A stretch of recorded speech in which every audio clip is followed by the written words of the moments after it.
Hello everyone. Hello, Kale. How you doing? Hopefully everyone can see and hear me all right. Uh, damn, I'm super loud on here. But anyway, hello everyone. How's everyone doing this fine afternoon, morning, evening, wherever you guys are at? Uh,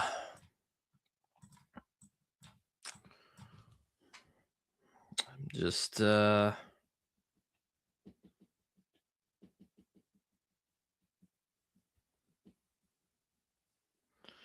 wish you could search people up on this like I used to on this phone. But anyway, hopefully everyone's doing well. Yes, how's everyone? Yes, hello, Kale. How are you? Hope you're doing well. I am, well, preparing for my birthday.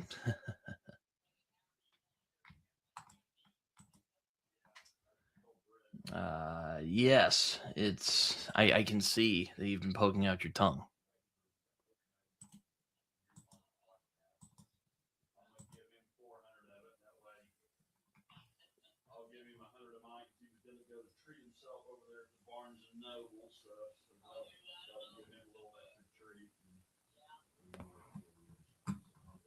Sorry, I'm getting a little distracted here. I mean, it's a fine profile picture, Kale. Don't be ashamed.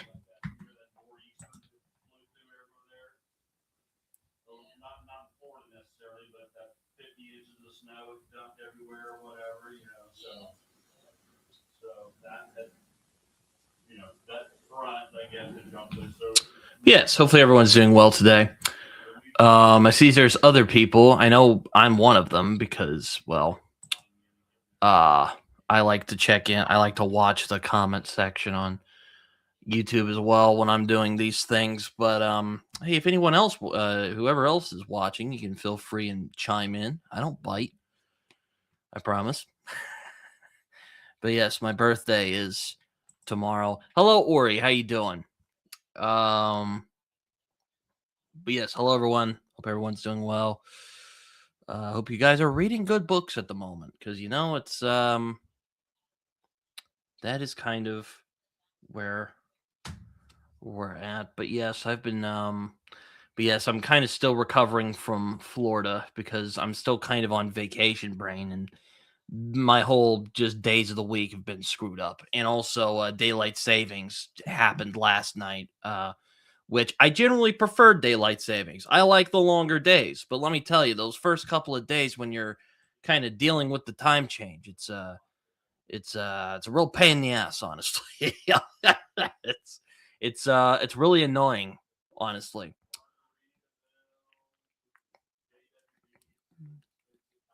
So there you go. Knight of Knives by not Steve Erickson. Well, I am reading, for those who might ask, because I know someone's going to ask, Britton, what are you reading? Well, what I'm reading at the moment, I have started the Greenbone Saga, so I'm reading Jade City, which I'm actually hoping to read some this evening. Really, really good so far. I'm really liking it. Very unique fantasy world. It's not really it's kind of an odd blend of like Asian history, but also like this urban fantasy type of setting, but it's clearly a secondary world. Um, it's really good. It is slow paced. I will warn anyone who is interested. Yeah, no, my bookmark is it's the talking story bookmark, as a matter of fact. Hold on, let me just take it out real quick. Yes, it's the shit. Talking story. Yeah, I bought it, or I got it when I was part of their Patreon. I'm actually thinking about doing it again because I really like um, going on their Patreon. But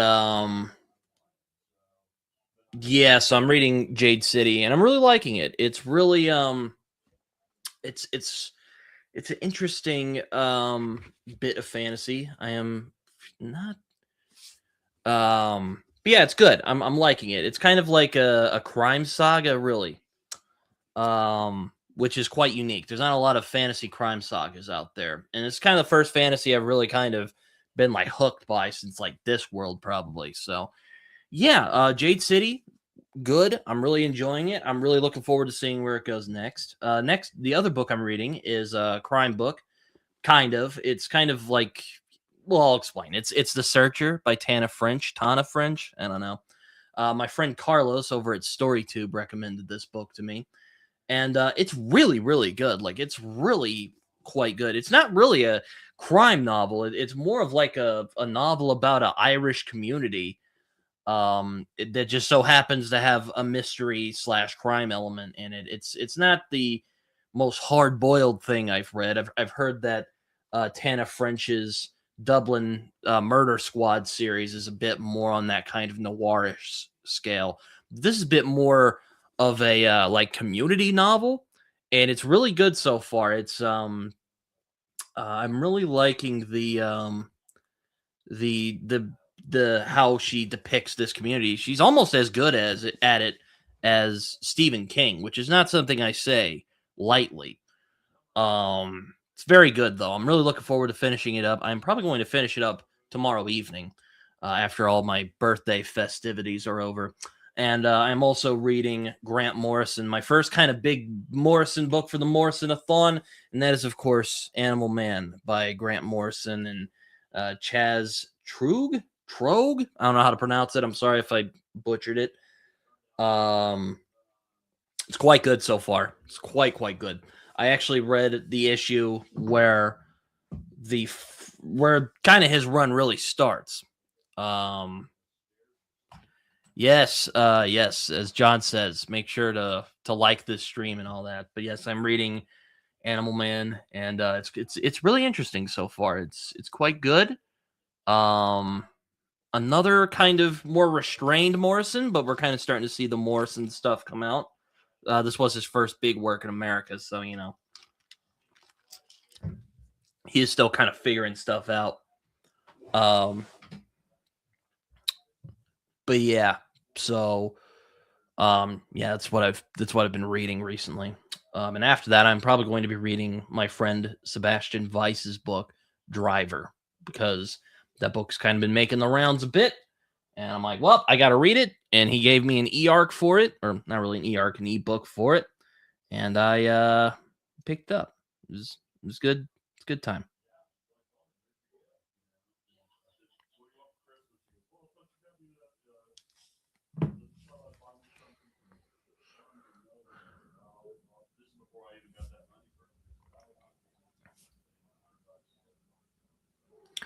How many issues is that Animal Man omnibus? It is 26 issues long. Well, including there's like a little tie-in issue.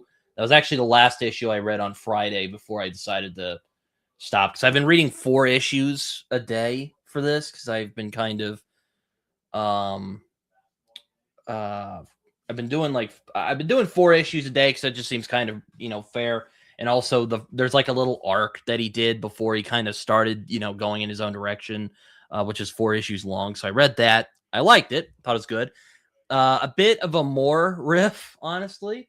And then I read issue 5, which is called The Coyote Gospel, which is this kind of weird.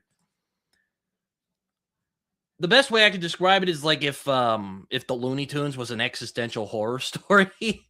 um and then he's kind of been kind of playing around with like more like Silver Age stuff. Like there's one which had the Flash villain, Mirror Master, in it, which was a lot of fun. And there's also like issue 7. I was actually talking about it with my friend Zachary Shady the other day. This is his favorite of the run so far. But that one was really sad. Like that was really, really sad. It was a really good issue though. Very emotional, very well done. Um, but yeah, I mean, Animal Man so far seems to be kind of Grant Morrison's like love letter to those like weird, kind of obscure, um, more obscure like Silver Age characters from like back in the day. So yeah, it's always a good part. Um, yes.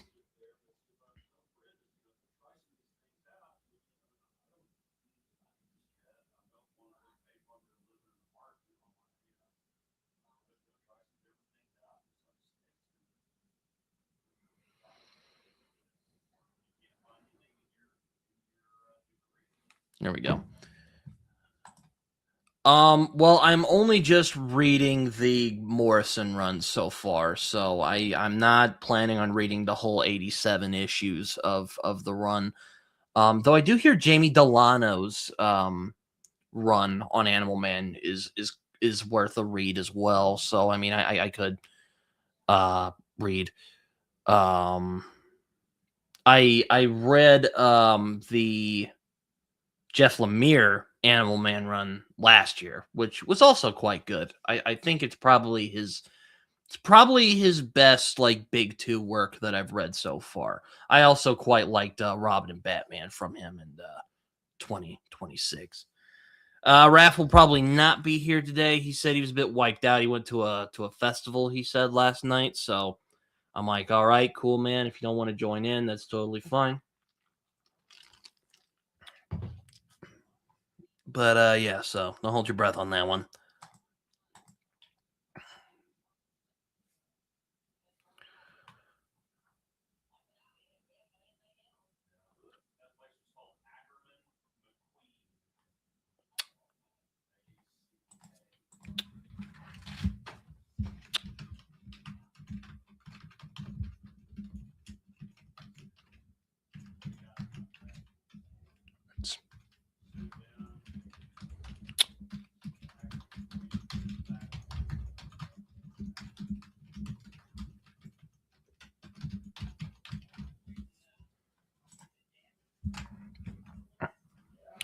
Sorry, I had a friend of mine who just started The Color of Magic. So yeah, so good luck. Shout out to Dave on Goodreads. He's a good guy.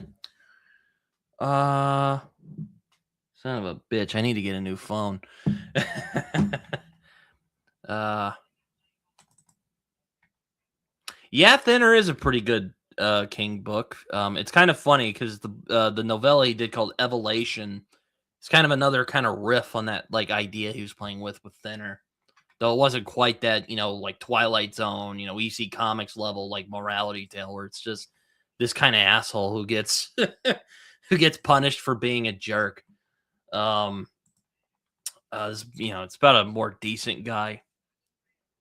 Um, but yeah, yeah, Thinner's a good one. Um,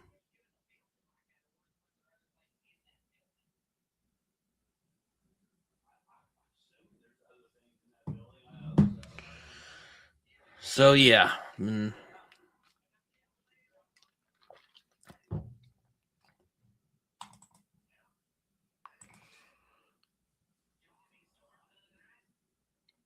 yeah, I also but yeah, that's basically what I've been reading. I also would like to try. I'm gonna see if I can get to Mushroom Blues as well, because I've wanted to read that book for a while, and also it's kind of part of the goal I have. Hello, Alicia. How are you doing? Um, Hope you're doing well. Just talking about what we've been reading and watching. Talking about what we.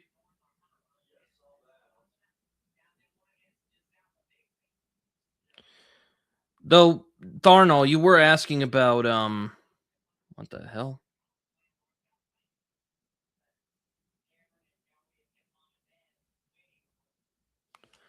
Um, well, that's good to know, Alicia. It's always good to know. I've wanted to watch Gargoyles for a long time. I just haven't sat down and actually seen it yet. So, there you go.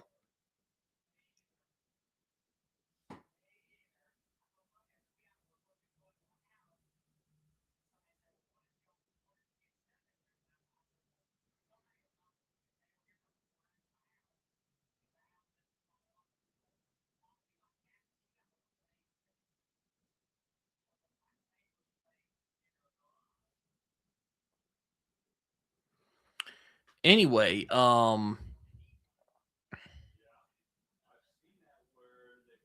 it's oh, what was I gonna say? Oh yeah, I did see far and all that they're actually putting out a new omnibus the for some of the other Animal Man issues that like Peter Milligan did, and think it's a mixture of people because like Peter Milligan did like 6 issues and then he's like, ah, screw it, and he left, and then like some other people came on. But yeah, new omnibus for some other Animal Man runs are going to be released. Either they're going to be released soon or they've already been released. I'm not sure. Uncanny Omar would probably know more than I do.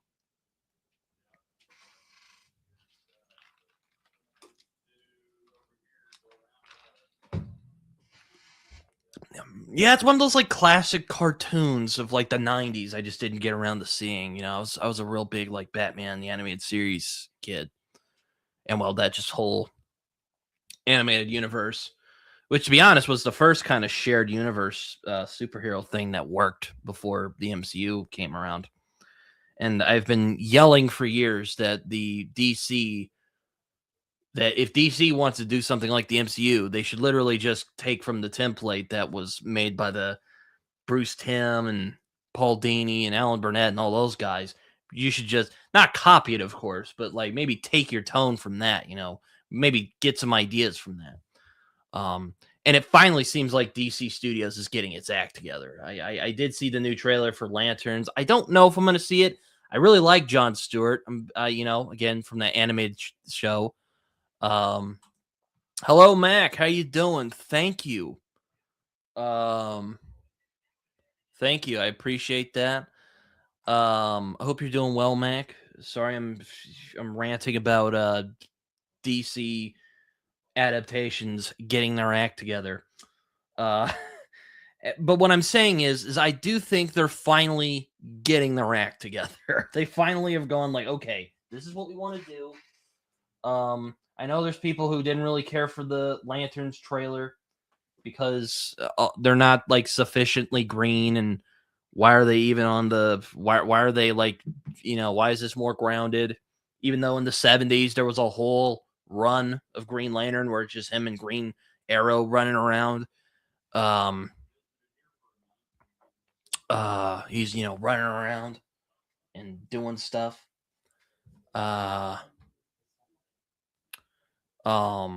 Speaking of Animal Man, I also really like, you know, you mentioned Manhunters. I really liked the issue with Martian Manhunter, but that's also because I really like Martian Manhunter. So there you go. So I'm totally not biased there. That's not the same Jon Stewart. That would be an interesting. It would be interesting if the Jon Stewart from the Daily Show was a superhero. That'd be something else. I guess his comedy can change reality or something like that. that'd be something. Anyway, Steinbeck, he's good. He's a good writer when he puts his mind. I don't really like Bill Maher. I always thought he was kind of an asshole. It's kind of like Ricky Gervais. There's just this like swarmy arrogance in his work that I just never could get behind. I just don't like it. It's, there's that like sense like I'm better than you, and it's just like, yeah, it just rubs me the wrong way. I've never really liked Bill Maher, even or even Ricky Gervais for that matter. Though, funnily enough, I don't know if I told you guys this story already, but I was kind of talking shit about Ricky Gervais a few months ago, and Ricky Gervais literally fucking followed me on Twitter, like he still follows me to this day. Like, you can just see right there. I don't know if you can see it very well, but yeah, he follows me on Twitter. I don't know why. I guess he saw my post and thought it was hilarious, and I guess he wanted to troll me or something. I think he'd have better things to do with his time, but I don't know. But yeah, no, Ricky Gervais is yeah, no, not a fan of his comedy is what I'm saying. It's not like George Carlin where it's like, I don't know, he's actually saying something insightful. I mean, I don't know if George Carlin doesn't. I don't know if he comes off as an asshole. He kind of just comes off as like that uncle who like goes off on like weird conspiracy rants. But like, at least like George Carlin had something to say, or like Bill Hicks for that matter. I mean, I don't love everything Bill Hicks did, but when he was good, he was really good. Oh, dude, it's yeah, none of those shows are bad. Like just all out. Like none of those shows in that like Deanie and Barnett and Bruce Timm and Dwayne McDuffie verse. Like none of those are bad. Like um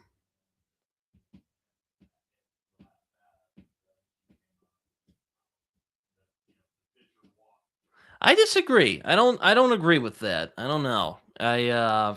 Maybe it's just maybe it's a double standard on my end. I just like Carlin more, but I don't know. Just I like Carlin a lot. There's a I kind of get that sense from Ricky Gervais and Bill Maher. And I'm just like, you know what? Fuck you. I don't want to listen to that. Also, like Dave Chappelle's early stand up is great. Like both of those stand up bits that he did, I still watch them and laugh my ass off. They're really, really brilliant stuff. Like it's really good. I haven't seen any of his more recent ones, but I those first two he did in like the early thousands is oh man, I still laugh my ass off at a lot of that. Um, well, okay, if you're upfront about that, fine. I don't know. I don't know. Being an asshole is not my favorite type of comedic personality. Well, I'm sure there's some out there.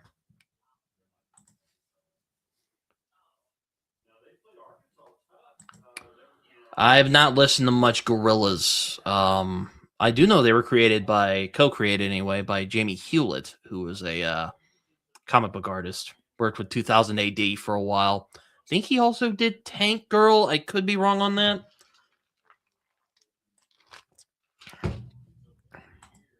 All right. I mean, you don't have to come on here, but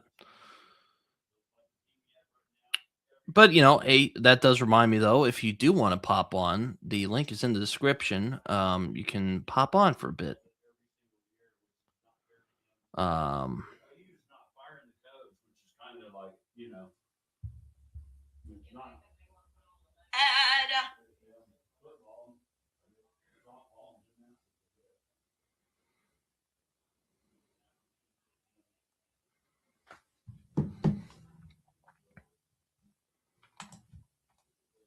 I bet that's what's fun about Akira. I actually think I've only read the first volume of the manga, comic, whatever you wish to call it, but I actually think the manga is much better paced than the film. I think the film is a bit rushed. Um, but oh man, talk about the atmosphere of that movie is just absolutely insane. I love the animation in that film, like the action sequences, and like I appreciate the Akira film for sure. Heard another book he did called Domu is also well worth a read. I haven't read it, but it's funny. I was actually talking about my favorite mangaka yesterday, and my favorite mangaka probably is Naoki Urasawa. Like that guy is a genius. I really do believe so. Oh, okay, I was right. What he did do Tank Girl. I thought he did. I wasn't sure, but yeah. Um, and they made like a movie of it. I've heard it's really bad though. The Tank Girl movie.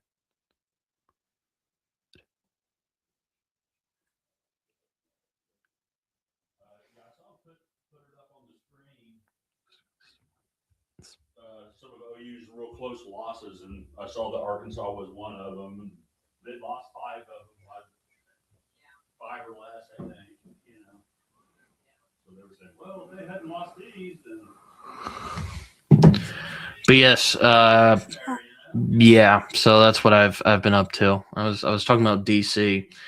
Yes, if hopefully Lanterns will be good. Admittedly I'm not the biggest Green Lantern fan. Um, I do like John Stewart though, because I'm a big fan of the like I said, I'm a big fan of the animated DC shows from back in the day. I grew up watching them, so there you go. It's really what first introduced me to comic books. Um, and kind of influenced my love of the DC universe. And I'm just like, guys, get your act together. And then James Gunn came in and is like, okay, we're going to do this right. And then finally, it seems like, again, DC is getting their act together and putting together a coherent, plan uh for the DC, whatever you wish to call it. This new DC cinematic universe that they're trying to do. Though people were flipping out the other day because I guess Paramount bought Warner Bros. Warner Bros. Is part of DC. I don't know at this point what's going on, but it it's quite good. I hope Lanterns is good. It's being written by like Damon Lindelof and Tom King, um, who are good. I do like. I hear you're at war again. Are you talking about me personally or America? Because I know America and Iran are trying to. America's trying to start a war with Iran. No one really likes it all that much, but there's not a lot America's really liking at the moment. So it's what are you gonna do? I hope I don't go in the military because I prefer not to go to war in Iran, but it's yeah, I'm not running the country anyway.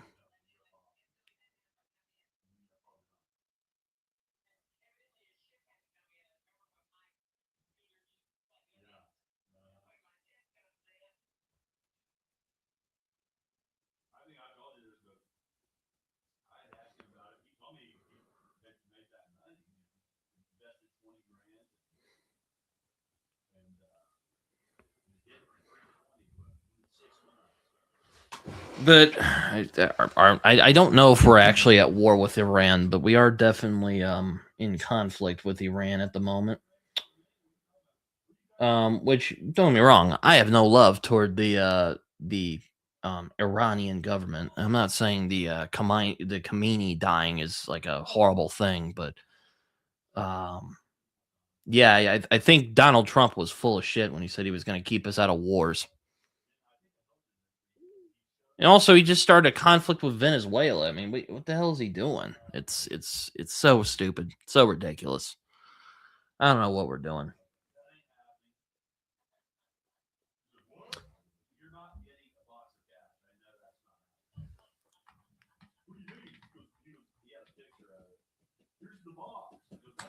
Officially, it's not a war. Like Russia's attack of Ukraine is not a war. Yeah, it's well, you know what? That's kind of fitting, honestly, because Trump has an odd soft spot for Putin.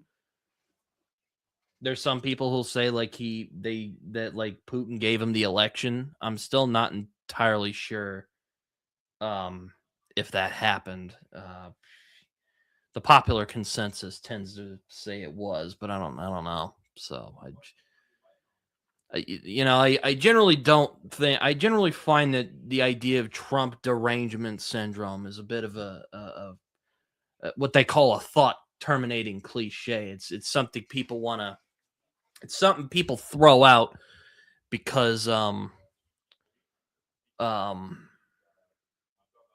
they don't want to be criticized and but there are some things like I'll watch like Steve Donahue rant about Trump, and some of the stuff he says about Trump is just absolutely insane. Like he's talking about like Trump might have faked the assassination attempt on his life from like 2 years ago, um or what's the other thing you say? He doesn't think like Barron Trump is his son, even though there's clearly resemblance between the two of them. I, I, I so yes, it does exist, but I think something can both be a thought terminating cliche and also have some truth to it at the same time. That's what I've realized in recent months.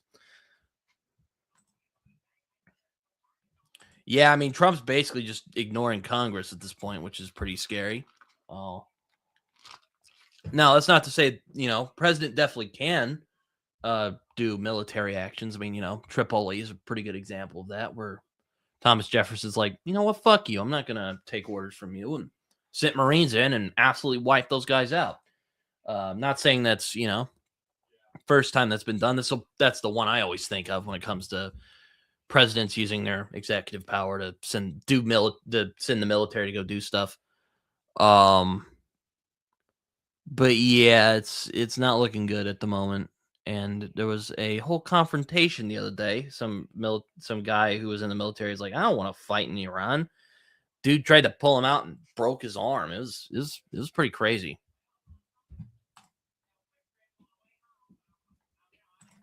I don't know. Maybe. I did learn a few years ago that Alfred Bester was the guy who wrote Stars My Destination. He was actually the guy who came up with the Green Lantern Oath. I did not know that till a few years ago. So there you go. Hello, Joe. How are you doing? We're actually talking about topics I'm sure you have a lot of thoughts on, which are comic books and American politics. No, we weren't and no, we weren't actually talking about Watchmen. Mac was very kind to send me a music video for the new Gorillaz thing. So thank you, Mac. I hope you're still here, by the way. Yes, hello, Joe. How you doing? Well, yes, this is true. I was basically complaining about how DC finally got its act together, after so long of making really stupid, pretentious crap like the Snyderverse.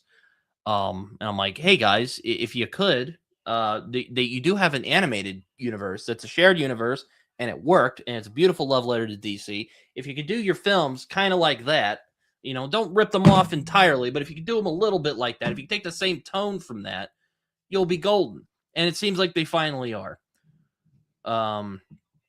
Because you know, James Gunn actually, cares about the source material. Yes, I saw that video. I think I even left a comment on it. Wasn't it you responding to something Chris Rocchio said? Um, but yeah, no, I'm just kind of like, oh, finally, it took you so long to make a freaking good DC adaptation, and it's a Superman adaptation. I mean, it's no Donner Superman, but it's Superman. It was a good Superman movie. It was also a good DC Universe movie too, which is nice. I've wanted to see the DC Universe brought to life, and they finally have done it.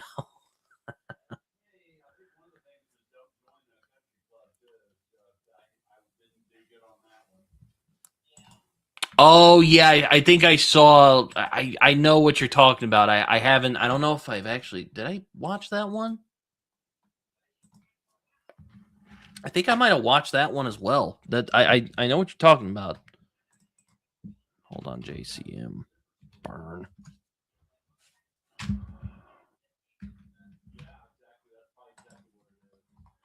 But yeah, no, I don't. Oh yeah, I did watch. Oh, there it is. Oh yeah, I did comment. I mean, if saying we should be kind, do the right thing, and strive and make the world a better place is a political statement, I don't know what else to say. And I mentioned I prefer Gunn's version. So there you go. Yeah, you were in the Weasel, wasn't it? You really liked Weasel. You were like, yeah, make a whole universe about that.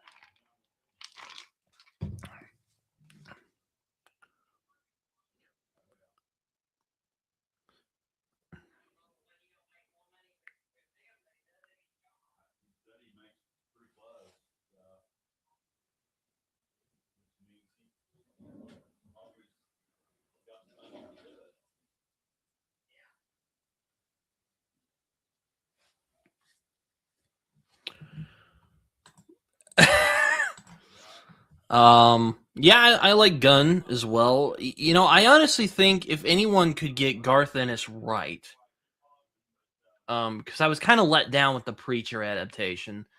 Like if someone could do like Preacher well, like if someone could do it, I think James Gunn could do it, could have done it. Because they did make that Preacher show, and I watched some of it, and I was a bit let down because it wasn't the comic. Um, um, and the boys, I think the boys is a bit closer, but I'll admit I was actually thinking about this the other day. I'm kind of burned out with the boys. I don't know. I watched season 3 and I was like, this is just getting so bleak. Like I can't watch it anymore. Like and generally I like bleak, dark stuff, but I'm just kind of like, good God, man. Like, ugh, I mean, I do think it's better than the comic. I've said that a couple times. Um, but yeah, no, I think if someone could make a really good Ennis adaptation, it would be James Gunn. I think they both have that kind of similar off kilter sense of humor. And irreverence, but with heart. I think he could do it very well. And I was watching like Guardians of the Galaxy 3. I'm like, damn, he could have done that with Preacher. It's, I have read the whole comic of the boys. It's a fascinating read. It's not an easy read, I'll admit. Not because it's like super dense or anything. It's just like it's Ennis like really going full Ennis. It's kind of like crossed. Like you have to be in a particular mood to read that particular comic. I think there's some really interesting things that he says about like corporate America that I think kind of got lost on people who are like, oh, it's just edgy superhero yada yada. And that's there. Don't get me wrong. And I don't love how he. I think his. I do think his portrayal of superheroes. I have to agree with Joe on this. I know Joe's kind of talked about the boys a bit. Um, I do think it is a bit mean spirited at points in a way that isn't in a lot of Ennis's other works. But I think there's some really fascinating like satire about like corporate America and how it kind of corrupts these very innocent concepts. Which, to be honest, I think that's kind of what Garth Ennis dislikes more than like the superhero genre itself. I think his hate of the superhero genre, I think it's quite overstated. I don't think he necessarily hates it. I just don't think he really gives a crap about the genre all that much. I just don't think he cares about it. But fine by him. Um, but yeah, I do think I do think more editorial oversight could have helped him on the boys at points, because there's some parts I just kind of shake my head at, and I'm like, good God, man. The ending is quite good though, and Billy Butcher's great. I love Billy Butcher. He's a great character. Yes, it is satire. It's kind of a parody of the superhero genre. I like to call it. I like to jokingly call it Watchmen's like meaner older brother, or not older brother, meaner younger brother. That kind of meaner, edgier, the one who's like the kind of punk rock kid. And you're just like, what? But anyway, um, yeah. So there you go on my thoughts on the boys in like a second. I would love to have a conversation about it because it is a comic that inspires a lot of feelings. It inspires a lot of feelings in me as well. Some of it quite negative, and some of it, I'll put it this way: it's quite telling that the best arc of the boys is Butcher's origin, because you can tell that's what Ennis really likes. Like you can tell that's what Ennis is really interested in. Um, um. So yeah, there you go. I just don't. I don't know.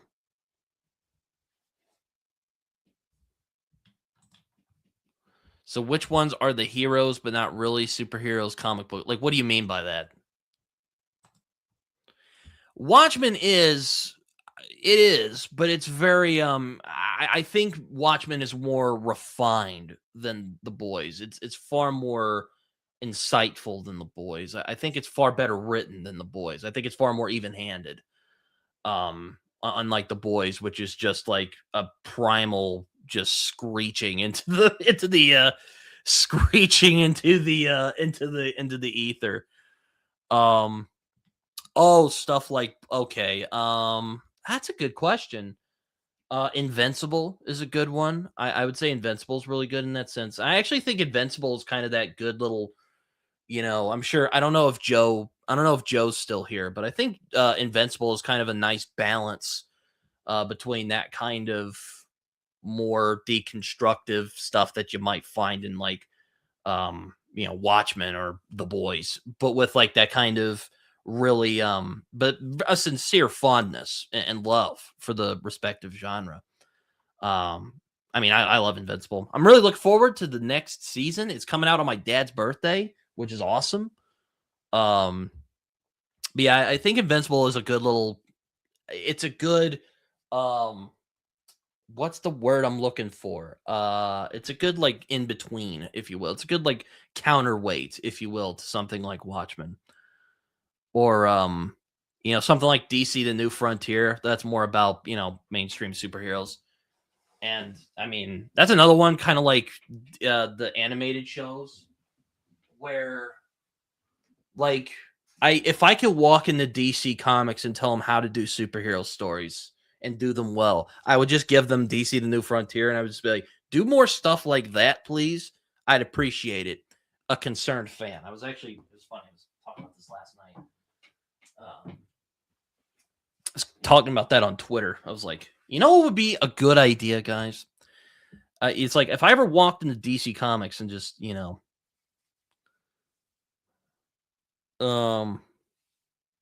like if I walked into DC Comics and could just give them anything, I would give them and tell them how to and give them advice on how to make good superhero stories. Again, I would probably just either give them DC: The New Frontier or the animated universe and just go like, hey, just do it like that.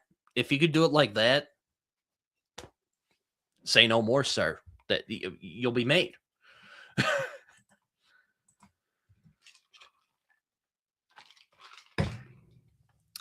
But yeah, no. But I don't hate The Boys as much as some people do. I do think there is some merit in it, but I do think someone once put it as a celebration of a celebration of Garth Ennis's worst storytelling instincts, and I can't say that they're wrong on that. I really can't. Like it's all of his flaws as a storyteller just put into one book. A lot of people say Crossed is as well, but I don't know. I think Crossed is actually pretty good, but I don't know. I like weird, depraved shit. So I mean, what can I say? What do I have to say about it? But going back to your actual question, superheroes that like aren't really superheroes. That's a good question because,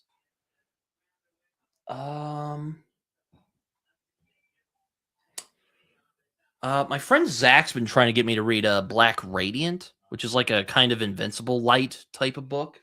Maybe that's good. I've heard Garth Ennis's Hitman. That's actually one I've wanted to read for a long time, which is Hitman, which is kind of like an earlier version of The Boys, but I've heard it's a lot better. Probably because he had editorial oversight being like, hey Garth, that's probably not a good idea, or hey Garth, that probably is a good idea. Yeah. It's Ennis is such an anomaly because like I think he's a good enough storyteller where he doesn't always need an editor like to tell him what to do. Kind of like a Grant Moore. I kind of think with Grant Morrison. I think Grant Morrison is someone like you kind of need that, Karen Berger or like maybe not Shelley Bond because she just kind of let him do whatever he wanted. But like you need like a Karen Berger or a somebody in that vein to go like, hey Grant, this is probably not a good idea, or hey Grant, maybe this is a good idea, or like Frank Miller for that matter. I don't think Ennis necessarily. I think he's good enough as a storyteller where he doesn't need that. But there are like certain stories where that probably could have worked out. Like The Boys is a good example because again, I think The Boys he goes a little too far with the I guess you want to call it satire. I don't know. But I do agree with Joe. It is sometimes a bit mean spirited. And someone's actually in here. You know her, you love her. It's been a while, but she's coming back. She's coming back into the fold. It's Alicia. Hi. Hopefully you can hear me. I can. Can you hear me? Perfect. I brand new headphones. I'm just making sure they work. That's good.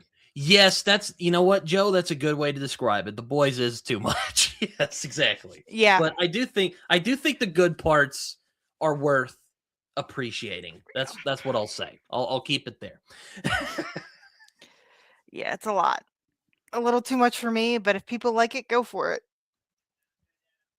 um, but yeah, but how are you doing, Alicia? It's been a while since we've I'm good. communicated. Much better now, but I'm good. I I kind of fell off the face of the earth for a couple months, but getting back in the swing of things. Well, that's true. Yeah, no, I'm, I but I'm glad you're here. I'm glad to see you are around Yeah. and kicking. I hadn't heard from you in a while. Yeah, it's been a minute. It kind of all started I broke my foot in November. Oh, That wasn't fun. I So imagine not. it kind of just snowballed into like a lot of medical stuff. I'm fine. I will be fine, I swear. That's good. But it's just like it just felt like it was one thing after another, and I just fell off the face of the earth internet-wise. You know what? I'll just say it. Well, you know, John, I know you don't read a lot of comics, but I think you would like Garth Ennis. He definitely can be. He is an acquired taste, but I think you would enjoy him.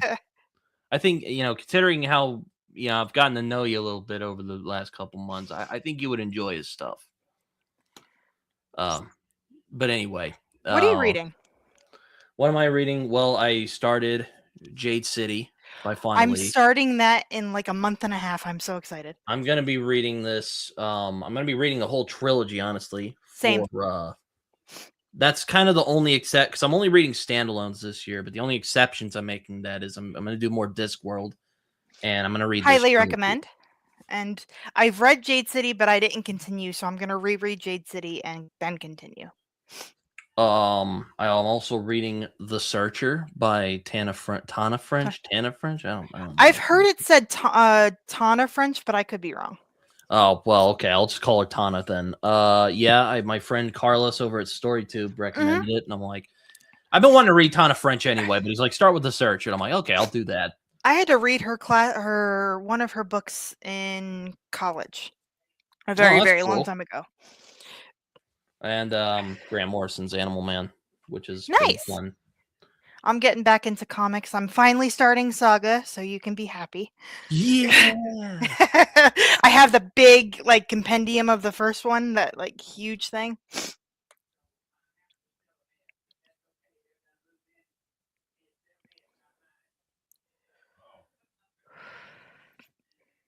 Oy. The fuck happened with Danny Elfman? I don't even pay attention to the internet anymore.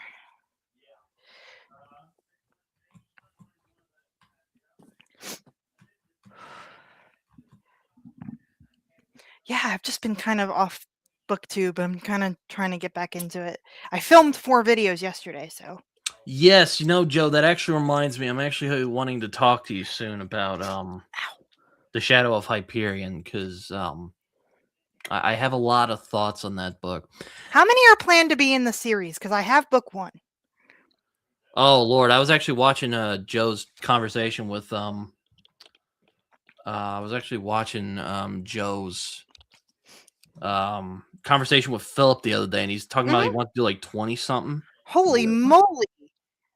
25. There you go. Holy moly! How can you keep that all straight? Which also, Joe, I don't remember if I asked you or not, but would you still be interested in reading, or I guess it would be rereading in your case. I'm going to be finishing it, but I'm probably going to do it in May. But would you like to do Planetary with me? Because I'm going to be finishing off Planetary, the Warren Ellis comic. Which that's another one, Tharnell, I guess, is like a superheroes, but not really kind of story. Joe, I'm sure you have a lot more to say about it than I do, but yeah, no. Enjoy Saga, Alicia. It's a great series. I always say how BookTube has not discovered it and gooned over it is preposterous. but You need to watch my friend Bree at the Locked Booktition. Oh, does she love Saga? She is a huge Saga. Like besides you, she's the other person yelling at me to read it. Well, it's funny. I had Michael Kronk on my I follow him on my podcast. I'm actually hoping to put that up on a few weeks from now. He's very nice. Yeah, no, he's a good guy. Yeah, he's very nice to me. And he's like, well, if you had a comic, what would you recommend to me? And I'm like, well, I'd probably say Saga because it's most approachable. I am intimidated because the compendium I have is rather large, but yeah, I mean, yeah, no, I got all the trades because I got it at a con. I went to a con. I'm like, people been telling me to read Saga for years. I got to pick that up, and I did. And I finally just kind of read it on a whim, and I'm like, this is fantastic. I should have never, because I'm always skeptical of popular things. But that is one of the it's kind of like Lonesome Dove. It is one of those kind of popular things that I am reading this year as well. So that's happening at some point this year. I'm actually going to be doing my review of it on this upcoming Friday, so that should be fun. Nice. I'll put that in my saved so I won't watch it until I'm done. Because this year is going to be the year of the big book for me. So the chunky boys, the chunky ones, and also I'm not buying. I know I just filmed a book haul that's going to go up on my channel, but I'm not buying a lot of books this year. I'm reading books that I haven't read off my shelves. So you're that's doing been the on my read what you own challenge. Yeah, like in my own way. My birthday's in like 2 weeks, so I know people are gonna buy me books. Also, I just need to note. I don't know if how many of you know who Chance Dillon is, but Chance Dillon, this freaking guy, he's like, hey, so I got an audiobook the other day, and I'm like, oh, okay, cool, awesome. What'd you get? He got flipping Simon Vance to do Mercy. And I'll admit, I'm not like a big audiobook guy, but Simon Vance is like the Ian McKellen of audiobook narration. I'm like, how did that happen? He's done a bunch of the vampire, the Anne Rice books. He's done a bunch of the audio for Anne Rice. Oh, he's done a bunch of stuff. He did Alan Moore's Jerusalem. He did the Gormenghast books. He's done. I haven't read those yet. I need to. I have been having such a hard time finding them physically, just in general. Anywhere. Oh man, let me tell you right now. I read the first. I was gonna read the whole trilogy last year, but I read the first book, so I'm like, this is gonna be impossible. I can't read all this in 1 year. I will warn you, it is one of the densest things I've ever read. Like you have I'm gonna put it off for a little bit because I went on I didn't read much for 2 months, so I want to kind of get back into. I'm kind of just reading what I want to read at this point, just to. I think I'm gonna have to do Lonesome Dove. Dude, I mean, I also have Comanche Moon on my shelves. It's again, I'm always skeptical of popular things, but Lonesome Dove is really, really good. Like it's. The reason I finally picked it up is someone that's not even involved in BookTube was like, handed it to me and was like, "You need to read this." That's a good point. He does seem to have a really nice apartment, but like, dude, that's still insane. Like, even he's kind of like, damn, dude. That's awesome. And my friend Samwise put it well. He's like, Chance Dillon got the Daniel Day-Lewis of audiobook narrative. I'm listening to a middle grade that Brendan Fraser did the audiobook for. Oh, really? I didn't know he did audiobooks. I didn't know either. I was like, oh, I love Brendan Fraser. I always have. And he did this sequel to Inkheart. I don't know if you have read those books. That name sounds familiar, but it's by the same author that does How to Train Your Dragon. Like that, the same author. And he did the last 2 books in her trilogy for the Inkheart. And it's middle grade March, so I'm trying to fit some middle grade in there. Plus, my younger siblings are middle grade age, so I'm always trying to pre-read stuff to make sure it's okay for them. Yeah, that's always kind of a gamble there. I have more time to devote to reading than most people, so I try to do the best I can when I'm picking stuff out for them for gifts. Yeah, I was talking about Steve Donahue earlier. Like the dude, just like I had him on my podcast. If anyone recalls, I had him on my podcast a while back, and he's he's like, I only read like 90 minutes a day. And I asked him right after we got off the, I asked him right after I got off, and he's like, Mhm. I'm like, do you really like sleep like 90 minutes like every day? And he's like, I don't sleep all that much. He didn't say like, he didn't outright say yes. I'm like, dude, how do you function? And he's like, well, who says I am? I'm always sitting on my couch. I'm like, Yeah. okay, well, there you I go. used to watch him a lot. I used to. I've just kind of going off of what you mentioned in one of your videos. I'm behind on everything, so I don't remember which video it was. But like the echo chamberness of a lot of booktube has just gotten I'm like, I just want to hear someone else's different opinion. I'm not saying people aren't valid in their opinions. I'm just saying like a lot of the opinions sound the same. Yeah, no, yeah, that's funny. I made a video kind of about that. That's about like why does fantasy tube tend to read all these books? And I was like, Mhm. well, there's accessibility. That's probably one of the reasons. But like I've just been going to more of my people that read a little I follow a lot of people that read a little bit of everything. More than Yeah. just I started with sci-fi and fantasy, but I'm just I'm just I've been getting more into literary fiction, westerns, that kind of thing. Well, yeah, I don't know if you read True Grit, but that's a No, good I one. did pick it up though. It was at my used bookstore. I do own it now. I Well, do I would physically say own that's it. a good one to start with if you're curious about westerns. I kind of put it in the holy trinity of westerns. Really, that's what I like to call it anyway. I grew up on westerns. Like I have my grandfather's Louis L'Amour collection. And I grew up on western films a lot. And then I read Red Rabbit for a book club that I was in by Alex Grecian. I I don't remember. own that. I've been wanting to It's read so that. good. I really like. Hold on, I It's actually. so good. Where is it?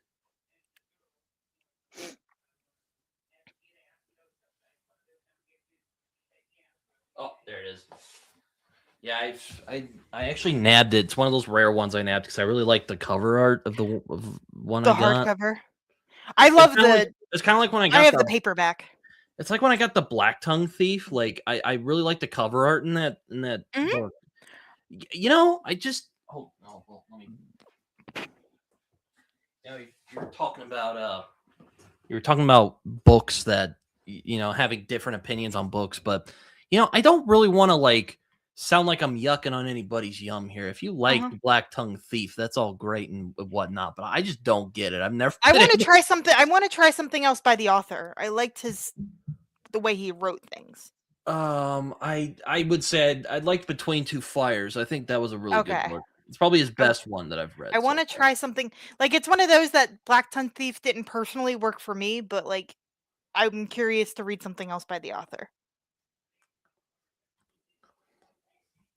But I'm planning on picking up the sequel soon because, the sequel to Red Rabbit, um, is set in Where's the Philadelphia. sequel? No, yeah.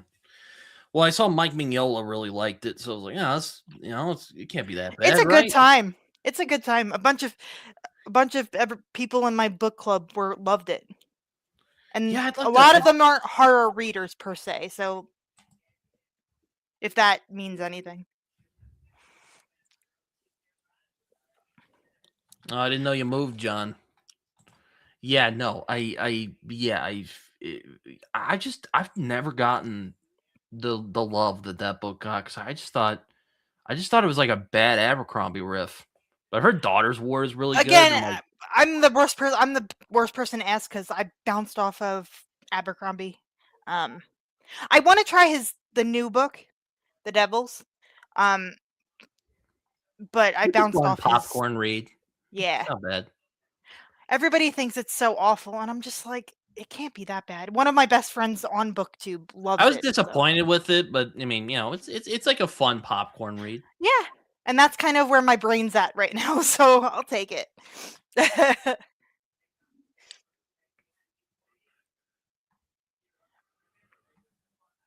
But the sequel to Red Rabbit is based in my hometown.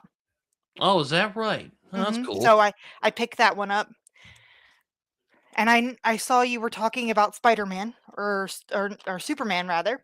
Um, Oh yeah, new Superman. I was talking about the new Superman movie because I was just like, David Cornsweat's from my hometown. really? Oh, I didn't Mhm, know that. That's mhm. cool. Yeah, he still lives in Philadelphia. Oh, that's Mhm. right. Yeah, yeah, he seems like a He's a good dude. yeah, no, he seems like a really like good guy. I actually He's a watched down to earth guy. Like I didn't know who he was when I met him. Oh, really? Oh, you met him. That's awesome. Um, this is he was acting at one of my local at-home theaters, and everybody, after you get done with a production, you go to a bar. This was when I was in my early 20s, and he was just really nice. Oh, well, that's Again, cool. he wasn't the David Cornsweat that we know today, but he was a Mm. very nice man. Well, we got another person in here. You know him. It is John. How you doing, John? Hey, Ookie dude. Hi.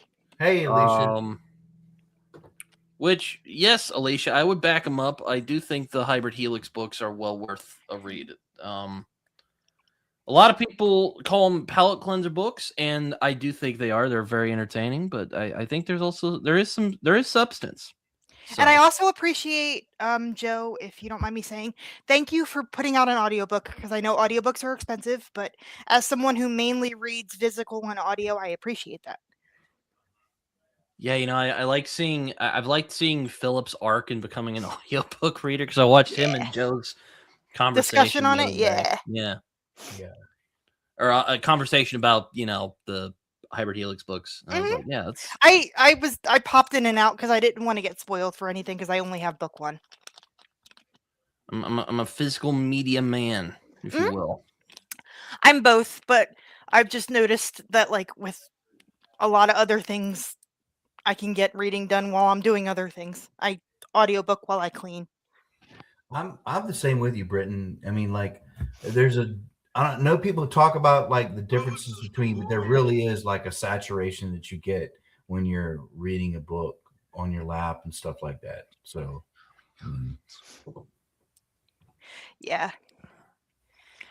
I'm a big collector too. Like I have my grandfather's old books and things like that, like all his old stuff from like the 40s till right before he passed.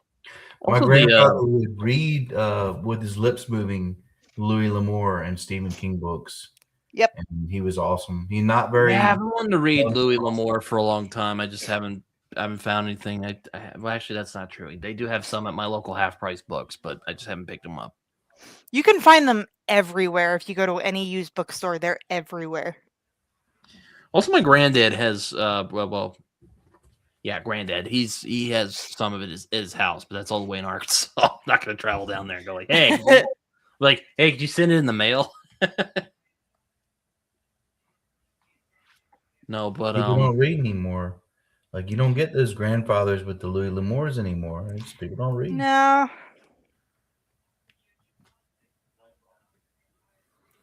yeah, it's He like to watch Hee Haw. I mean, it was good times staying over there. My grandfather was a big Western guy, so Yeah. yeah, I'm quite fond of Western movies myself. I remember when I had surgery on my surgery. They just put or not was it fillings? It was like caps in my teeth. I was so freaking I was so you were gone out of it. on the drug. Yeah. We were watching westerns for some reason. I'm like, it was on Christmas break. We were watching westerns for whatever reason. I ended up going to sleep and I woke up and I was, took a while because I was kind of like, yeah, no, I don't recommend it.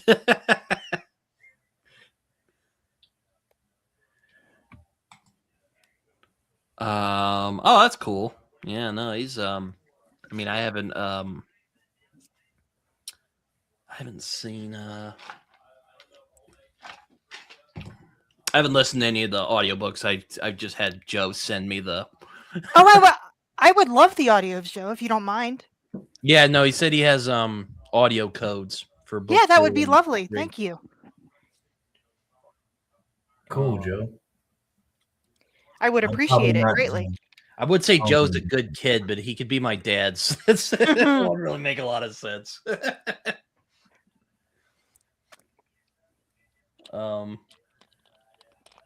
Yeah, no, he's I know audiobooks are expensive, but it is appreciated when authors can get an audiobook. Oh, for sure. I'm not. Yeah, no, it's. Yeah, no, it's funny. There's some people who have asked me if John Minton over at Talking Stories actually my uncle. I'm like, well, no, I just came up with BookTube uncle because I'm like, I don't want to call my BookTube dad because I love my dad. I don't want to do him like that, So he'll be my BookTube uncle, and he's like awesome, and we've just been running with it ever since. So my dad found one of my interviews on the internet, oh, so boy. that was a fun conversation. He's like, oh, why are you on the internet? The interwebs. I mean, it can be a nice thing. I mean, my dad, I was a whoopsie, so my parents had me very young, but it was just funny to try to explain to my dad. He's like, so you talk to people on the internet? I'm like, yeah. I got drunk with John. That's pretty awesome. That's a hell of a flex. Though, to be honest, like a lot of Joe's stories are just like, oh yeah, I think once I asked him, and he's like, bro, if I just told stories about my life, it would just be people going to the bar and getting drinks, which happens a lot. That's usually where stuff happens, or people find things out.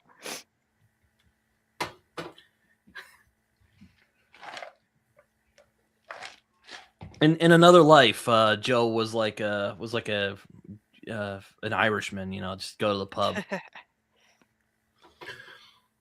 Well, I'm if half you don't Irish. mind, Okie, just because it's just the three of us, like not many people listen, I just wanted to introduce myself a little bit, if I could. Well, no, if you want to go on ahead, and you did send me your book. I'll go grab it. Yeah, but I mean, I was a big drug addict in my life, trying to make it short as possible. Big drug addict all my life, and and finally I got to where I just knew that I couldn't do drugs anymore. I couldn't even do the Klonopin to make me like get the anxiety away. That was a bad drug I couldn't do anymore, so I stopped it. And then I started writing, and the first thing I wrote was like this inspired, kind of like I was big into watching Mad magazines, reading Mad magazines in my life. So it was kind of like a little bit edgy and stuff like that, and obscene and crude humor. And so I wrote the short story, and people it's a pro LGBT story if you really look at it with intelligent eyes. And everyone that just read the first sentence was like, you're not good. It's a hate speech.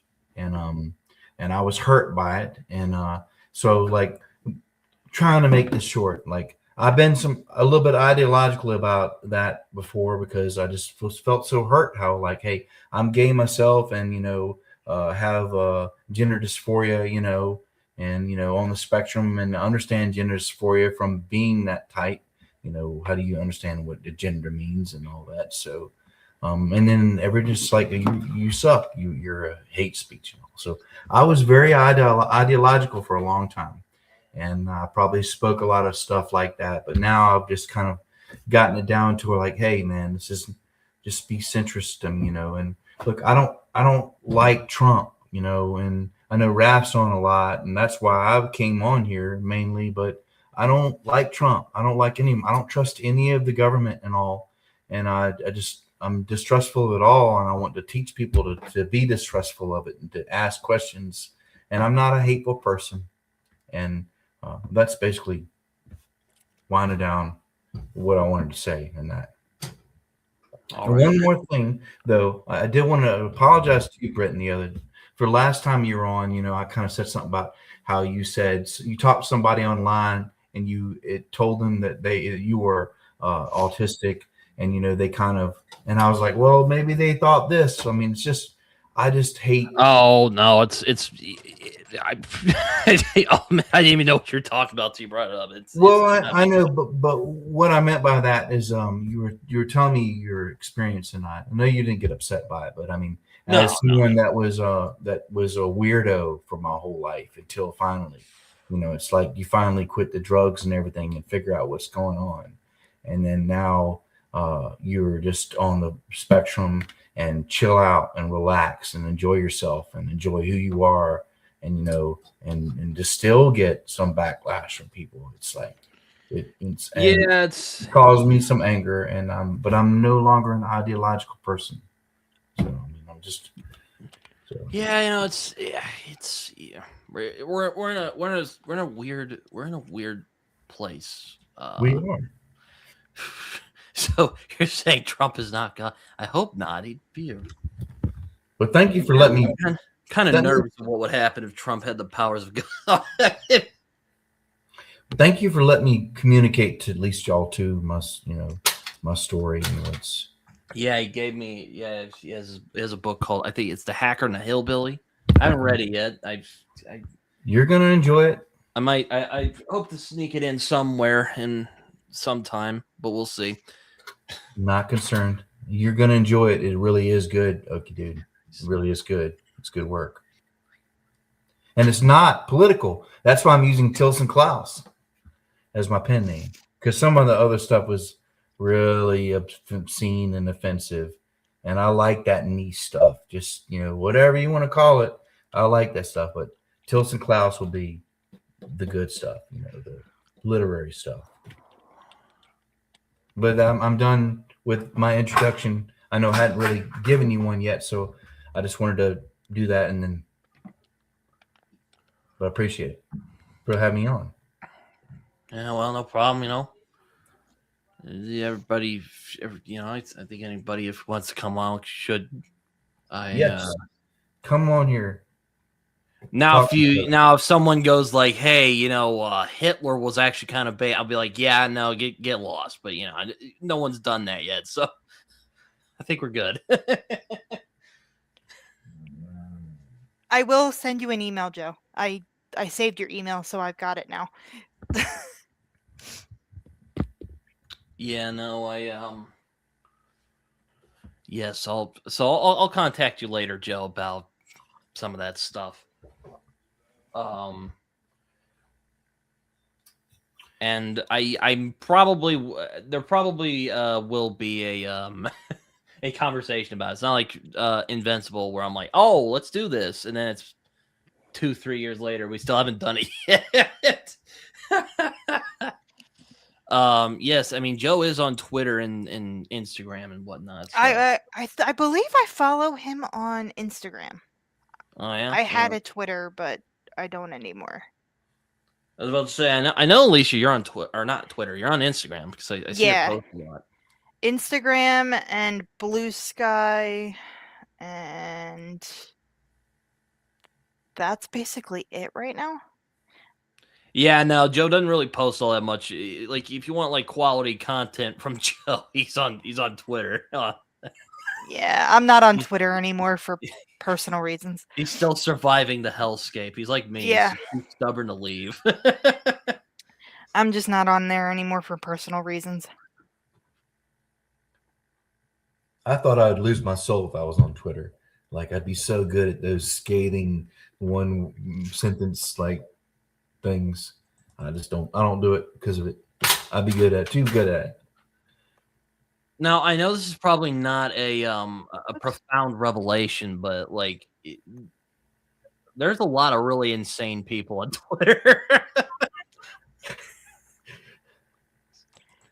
Which there's probably people. I miss Twitter when it had its heyday. That's a profound statement there, Britton. I'm just like, well, it's true. They don't make it not true. No, but yeah. That's another same for me, Joe. That's another reason I haven't left Twitter. There's like people on there that I like talking to and hanging out with, so it's not like I can't like leave because I like hanging out with those people, and it's I don't want to lose that. But anyway, it's Yeah, it's. I mean, Blue Sky's fine, but it just feels kind of like a circle jerk of people who like don't. You know, it does. Like, I mean, I go on there. It's like people are like, "Oh man, Trump's like a fucking terrorist." I'm like, look, I don't like Trump either. But like, come on, you know. Yeah, where is Ida? She's usually in here. Yeah, Ida, come on, Ida. I saw her once before. She's good on the stream. I don't know. It's just like there's a bunch of like I said, I just think it's a bit circle jerky, and it's on Twitter too. So it's not like I'm not saying like this is unique to Blue Sky, but yeah, no, it's just like what is going on here? There we go. My computer froze for a second.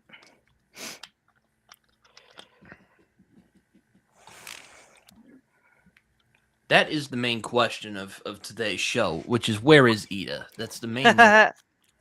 You made me think of something that when you said that, Britton. I mean, but this is kind of a little bit ideological, but I'm just spouting off.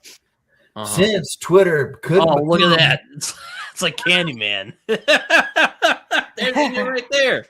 It's like someone's like, "Hey, Ida, they're asking about you on the show." But since Twitter couldn't become the ideological Blue Sky that they wanted it to be, Elon Musk bought it, and now there's Blue Sky, and Blue Sky is failing. What does that say? I mean, am I right or am I right? I mean, yeah. I just think X is a stupid name. Just it is a full stupid front. name. It's like just keep it as Twitter, Elon. Just stop. Don't do that. It's anyway. I don't want to get all into that because that's what I said. That was a side step. I mean, I don't mind talking about that stuff, but it's like I don't want it to derail, and people are like, "Oh no, Britain's gone crazy." But yeah, no, it's I forgot what I was gonna say. But Ida's here. It's kind of like it's like Candyman at this point, just.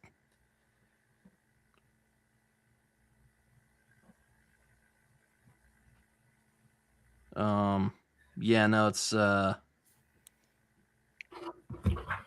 which is a great film, by the way. Candyman. I don't know if anyone's seen Candyman. The original one is awesome. Yes, that's what I mean. Tony Todd. Yeah. Darn all talking about the Illuminati in chat. I'm kidding you. It's the Illuminati, man. Yeah, the lizard people. Yeah, Ida's a telepathic lizard person. She just was like, I guess I gotta go see Britton, see what he's doing.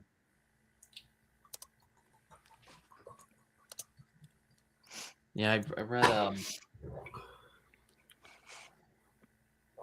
That reminds me, I need to I have a bunch of books and comics I've been meaning to give over to Half Price Books, and my mom put them in the trunk of my car because we were driving around the other day.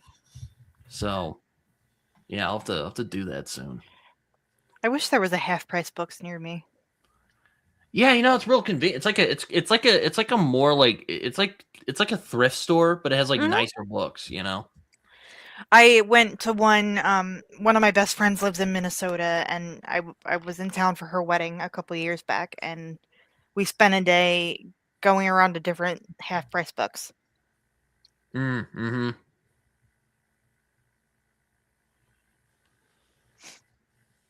But we have McKay's here.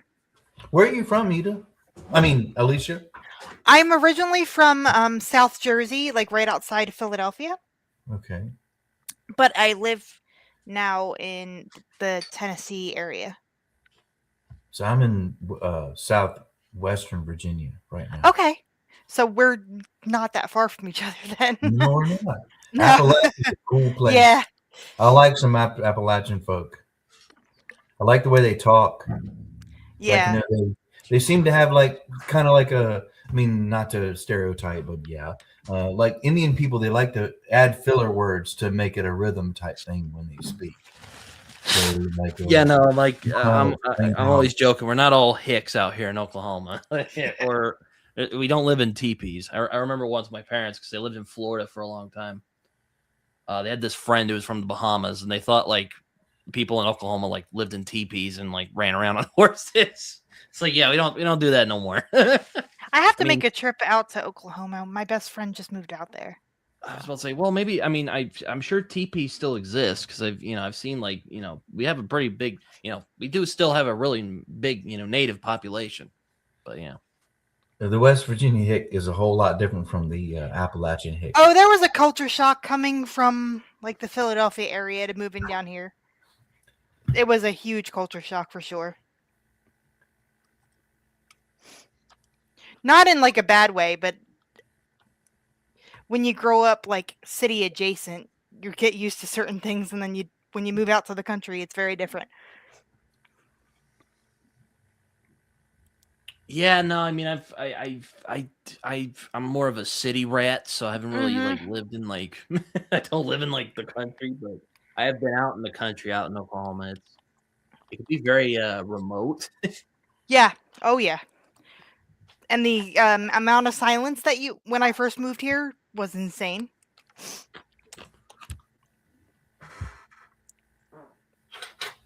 I come from a big family, and I come from a loud area. So when I moved here and there was complete silence, it freaked me out. Yeah, you're just kind of like, what is this?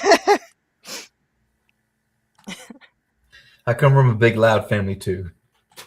Yeah. Yeah, no, it's funny. I'm an only child. My dad's pretty loud, but my mom's not. And my cousins, there's a big family of 6 of them. They live across the street from me, and they're a very loud family. So it's kind of it's sometimes kind of chaotic, when they come over to my house. Yeah, I come from an Italian family, so it comes That- with yeah, it comes with a lot. it comes with the territory. Hey, me too. My grandma was a Terracciano, and everyone was loud. And I'd go to other people's houses, and I'd be like, you can hear the fork scrapings on the teeth and stuff. Like, and it's like, what the heck's going on? And everyone is having fun and talking. Darnell, here's what you should do. You should watch Deep Space Nine. Just do that, and you'll be good. It's like, you'll be made. Just do that.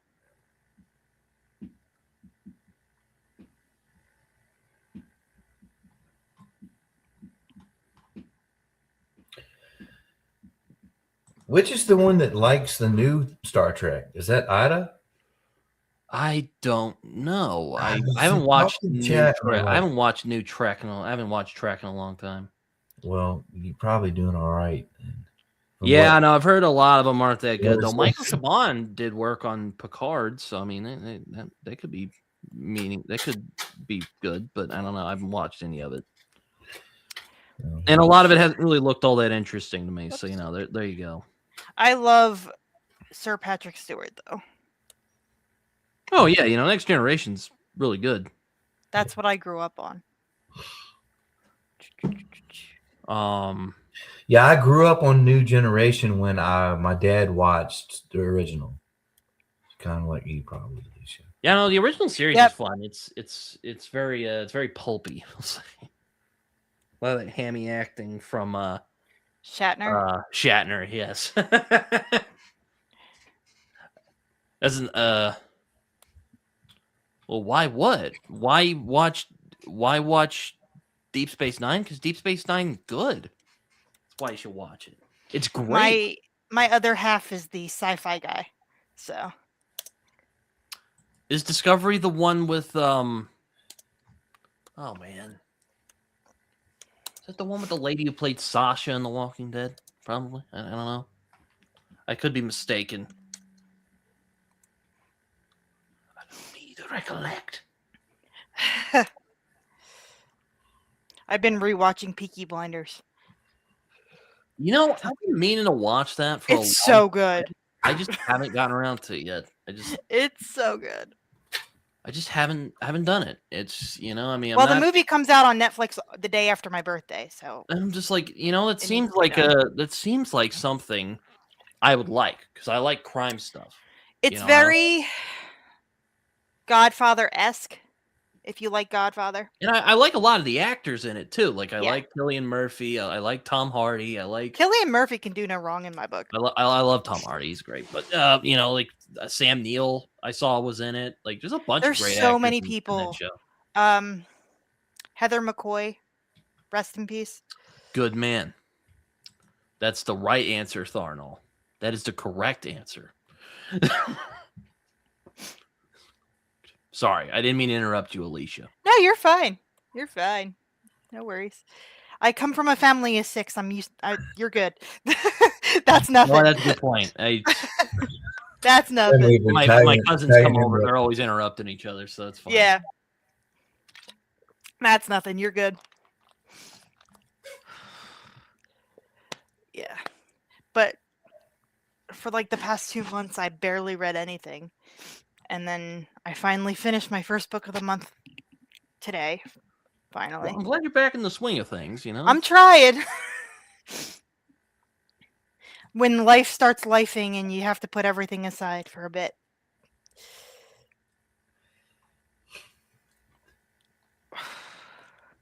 But I'll be going to my local comic book shop soon, so next week. Yeah, you know. Yes. No, it's it definitely has one of my favorite villains in the Star Trek universe, which is Gul Dukat. He's great. I have to rewatch. It's been a minute. Though I just picked Alicia, up. you're probably like the one person aside from like Josh from Red Fury Books and like Joe who like know what the shield is. Yeah, it's been a minute. The shield. I'm very fuzzy, but it's been a minute. But yeah, because I saw you met Kenny Johnson. I'm just like, that's fantastic. He was absolutely one of the sweetest. Like, you know, you just expect people to be like assholes, and he was just like, oh my god, like you're my new favorite person. And he's like, come sit with me. I was like, okay. And we like had a drink afterwards with my boyfriend. I was like, okay. All right. Yeah, no, Gul Dukat is a great character. He's though kind of funnily when he kind of loses his mind, he becomes kind of a less interesting character. But like before that though, man, he was great. Like he doesn't get enough credit because he always does side characters. He's never like. Yeah, no, that's the thing. He's not really like. He kind of does become the big bad, but he is kind of like he's kind of in the side. Like he's that guy. Like they don't like him, but like they know what they're the devil, you know, right? Yeah.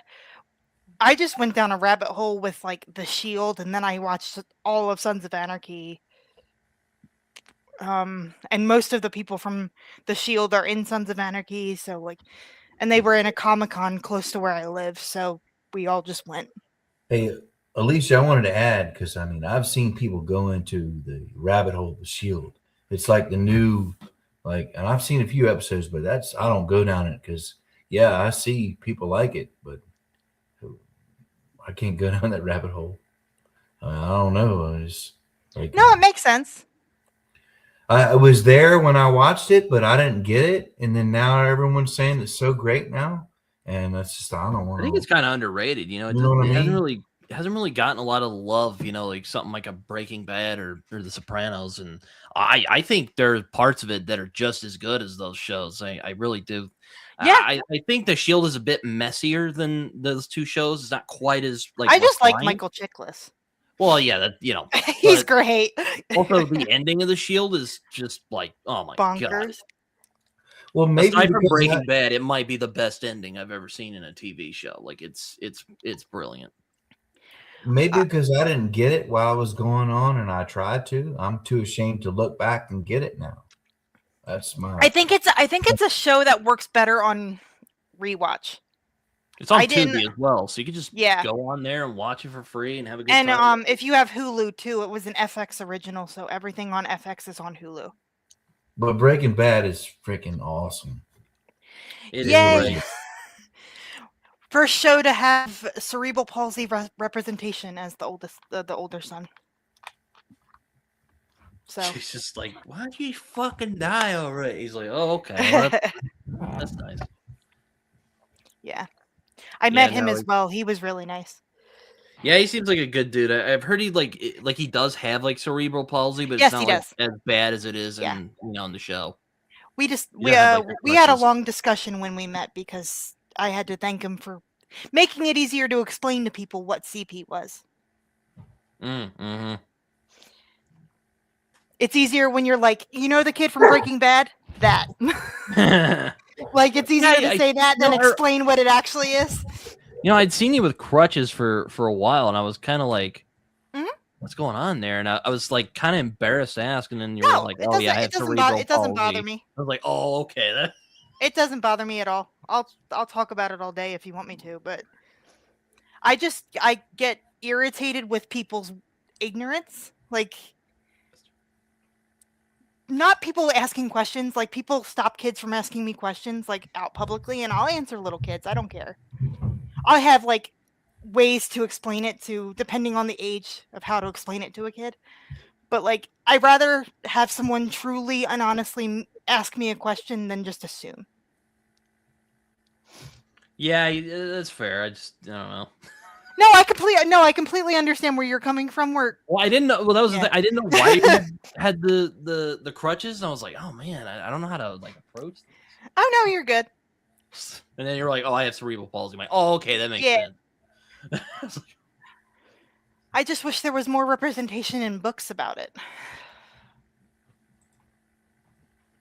There's not enough disability representation in books, in my opinion. Yeah, it's I do think we are kind of slowly getting better at it, but we're it's been a time. I've been working on a project of finding books with cerebral palsy rep in it and reading them. And I remember hearing about a book from years ago when I was a kid, and they had it in my library, and it was about this guy who was in a wheelchair, and he had cerebral palsy, and it was like really bad, and I think they like lobotomized him because they thought he was like crazy. Yeah, that didn't stop until the 90s. Yeah, and I was just like, damn, that's crazy. Unfortunately, that did not stop till the 90s. Yeah, no, it's Well, I mean, could I say something about this representation? I mean, since we're on that topic, like if that is such a very low percentage of representation. So if I were to have a book that were to represent that, I would want it to be at the top 1% of books, and I would want the genius to represent it. But I just wouldn't want it to be in every single episode or every single thing that's ever produced. And I mean, that's the part. I mean, don't get me wrong, Alicia, when I'm saying it, but I mean, I know that's even a niche representation, but to see that represented everything like some of the other things are, it just seems to be like, oh man, this is over representation is what I get it as. I mean, don't get mad at me by saying it, but no, some you're of the fine. things nowadays it's like you're just over represented. I saw over representation in 95, 2000, and I was like in gay in LGBT stuff, and I was like, I mean, averse to it, but I'm sorry but that was my pointing of it, because that's like a very, very niche representation, like someone with that condition. So if you're going to do it, you better blam it. You just do it and be the best you can be at it, or what can you do? I hope to. Yeah. Yeah, I mean, I don't know. I feel kind of. Let me think. It's not as black and white. No, I was just gonna say I really don't like Carol that much. It's just I know from like not my personal experience, but other people that I know's personal experience that representation could mean something to them as a kid. Like there was no representation when I was a kid. There was none. And I'm happy that there's middle grade books now that explain what it is in layman's terms. If I could address JC and Burns' comment, look, man, come on, let's talk about it. because that you're not getting it right if that's what you think that I'm saying. It's just like you don't when you're going through lows at life, you don't always see gay people. It's 10%. Like, like, or you're going through this at life, you don't always see these people. It's 5%. And then, like, when it's in everything, then that's when it's like, what is this, an agenda, or are you trying to press this on me for something? I really am not trying to be controversial by saying that. I'm just saying that when it's pushed on you more than the percentage of what it actually is, then I find offense to it. And I mean, I hope that I'm intelligent enough trying to convey this to you right now that you understand and everyone understands. I don't mean offense to anybody. Alicia, is everything okay? Yeah, I hope. Yeah, everything. Oh yeah, Oh. it just my screen went off for a second. Oh, okay. I'm like, yeah, you're good. No, I mean, I don't know. I've gotten kind of annoyed with the whole like culture war type of thing. It's like, is it really meaningful at the end of the day? I don't think so. I really don't. And you might think like that's kind of a cop out, but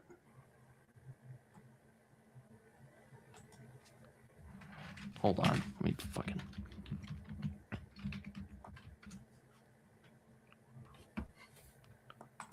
But yeah, no, oh,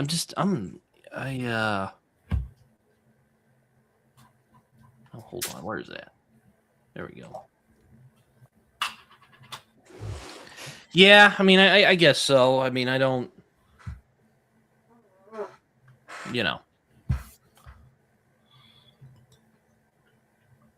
This is my bottle of Burn Raff, but he's not here.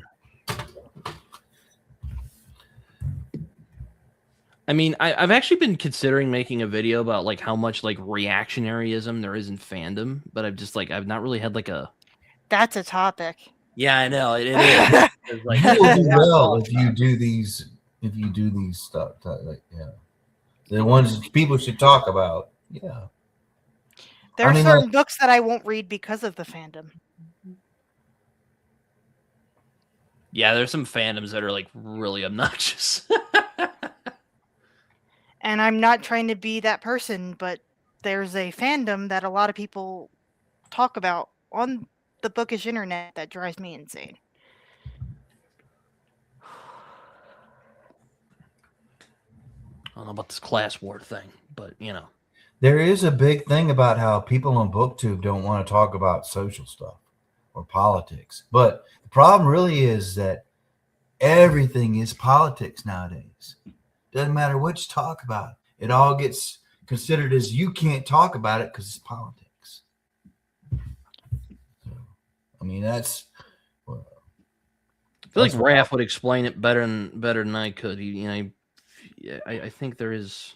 It's just social issues. It's kind of hard to avoid politics because it's you're out there. defining a social issue of a guy competing in women's sports as a man, as a biological male, and you're associating that as being politics, and that's why it's bad to talk about it. But it's not politics. It's like issues. How can you define that as? How do you define politics? If you define that as how you vote or how you not, and what's the semantical gibberish they're trying to push through our heads now? All right, that's my rant. I'm done. Sorry. I hope I got it across. Yeah, it kind of reminds me of a line from Discworld, Paul, or maybe it's. I think he's talking about police, but also it's kind of politics. It means of the people.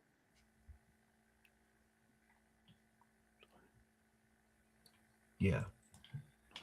Like, when did some of these issues that are defined as politics nowadays, are you re-changing the word politics means? I figured back in the 80s and 90s, politics means how I vote, how the government, does their stuff, not how, like, should a 12-year-old be able to choose a gender when they don't know what pizza and then when they want to eat pizza all day long and ice cream and this, and you're going to give them the and if I wanted to say you can't do that, then I get called political for saying that.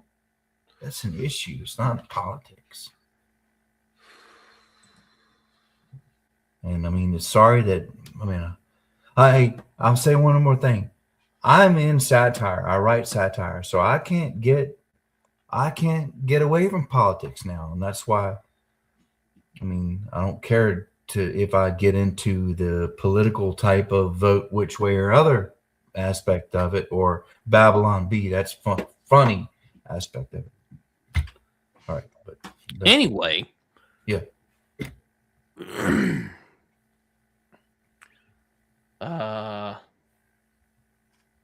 On that sort of issue, I don't really have an opinion one way or another. I'm sorry if that might be a cop out to some people, but it's kind of like what I was saying on Joe's video where he was talking about if Superman was a pagan hero, or no, it was the James Gunn video. I'm like, I don't know if just saying people should be left alone to live their own lives as they want to live it is like a political statement, then like I don't know what to say, because that just seems like common sense to me. I know common sense is kind of like a nothing argument because it can differ for people, but like I mean, I really don't think that's a radical political statement to make. Honestly, that's yep. People are like, oh no, we should make the government bigger, and I'm just like, oh god. Anyway, watch Joe's video. He explains it a lot. He was talking about he was responding to something that Chris Rockio was talking about. I'll see if I can find it and link it in the comment section here, because it was a good video.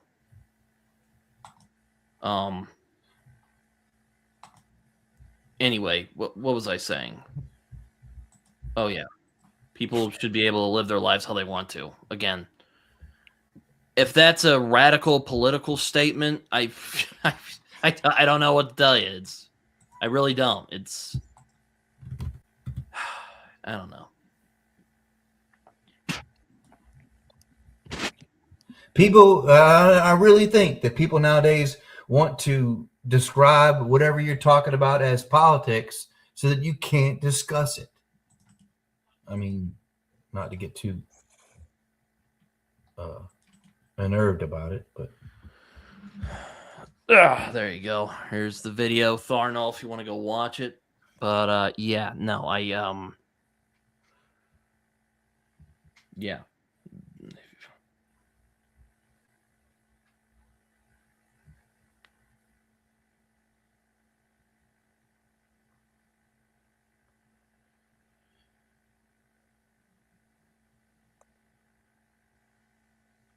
Well, at least he didn't threaten to punch Mike in the face. That was a good idea. Or well, there you go. Because Raph did that one time, and somehow Mike figured out about it and saw the video, and I was like, "Well, that's embarrassing." So I had to so I unlisted it, because Raph has enmity with Mike, because I don't know why they had an argument once, I think.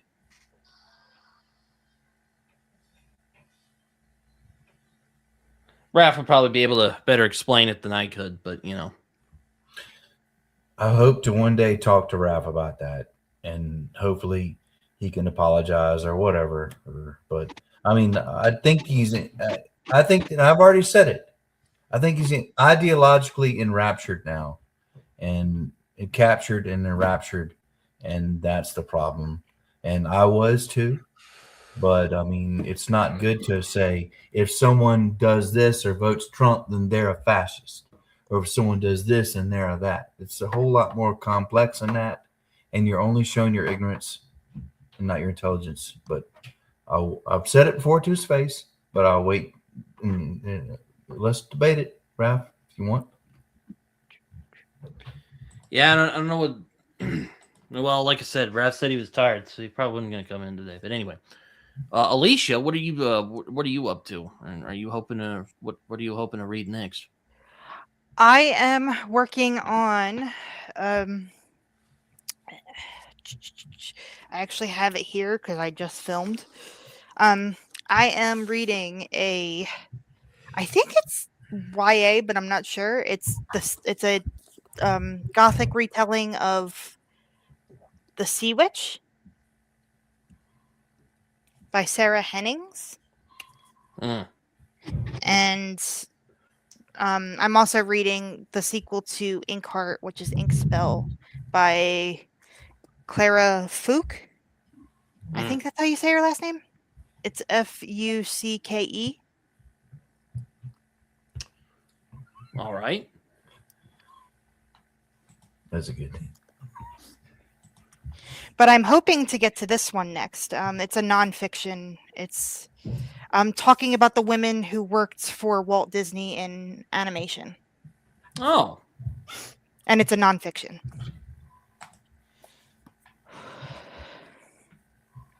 That's my tentative TBR, or tentative books I want to get to next.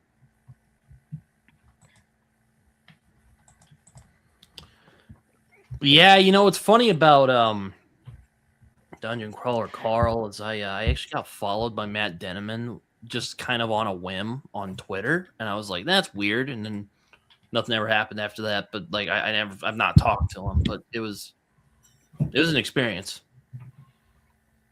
Dungeon Crawler Carl doesn't work for me, but it's just because I think the humor doesn't work for me. Yeah, you know, with those kind of what's funny is I was heading to Florida a few weeks ago, and I saw a guy wearing a Dungeon Crawler Carl shirt. I almost took a photo of it, but I love that people love it. I wish I could hop on the hype train, so to speak. like, I don't really get the like lit RPGs. I'm just like, I just want to play a video. If I want to play a video game, I'll just play a video game. But people are like, no, it's its own thing. You know, like, yeah, okay, whatever. Like, I like the idea of the sentient cat who talks. Like, she was the best part for me. Again, it wasn't bad. It's just the humor was too crude for me. And I know that's very subjective. Yeah, I mean, I don't know.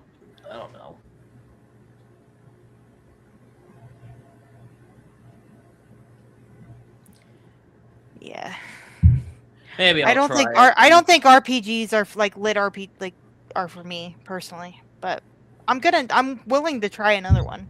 I just don't think Dungeon Crawler Carl was for me. I'm glad I tried it. My book club read it for 1 month at the end of last year.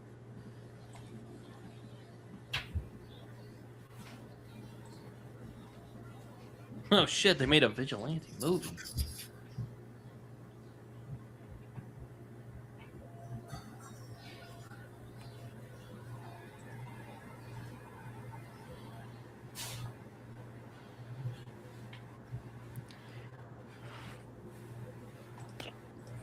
Anyway, but yeah, I'm just kind of going with the flow and seeing what calls to me reading wise, and I'm not pressuring myself to read anything.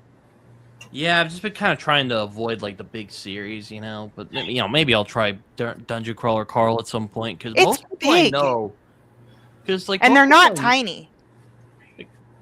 Most people I know who've read it like it. The only person I've known who like didn't care for it was like Tori.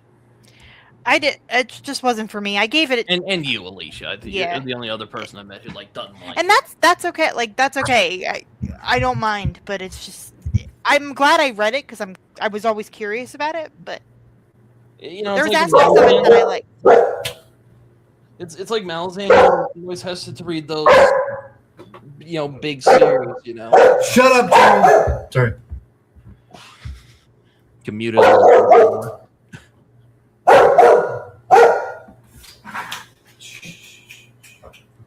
Hey, sorry guys. No, you're good. Dogs are. It happens. Yeah, when people come up to my door, my dog will just start going, and I'm no. You're just like, oh god, you know. No, all right. I Well, guess. look, I've got to go, guys. I'll holler at you later. All right. Take care, John. You too. Good seeing you. Good seeing you too, man.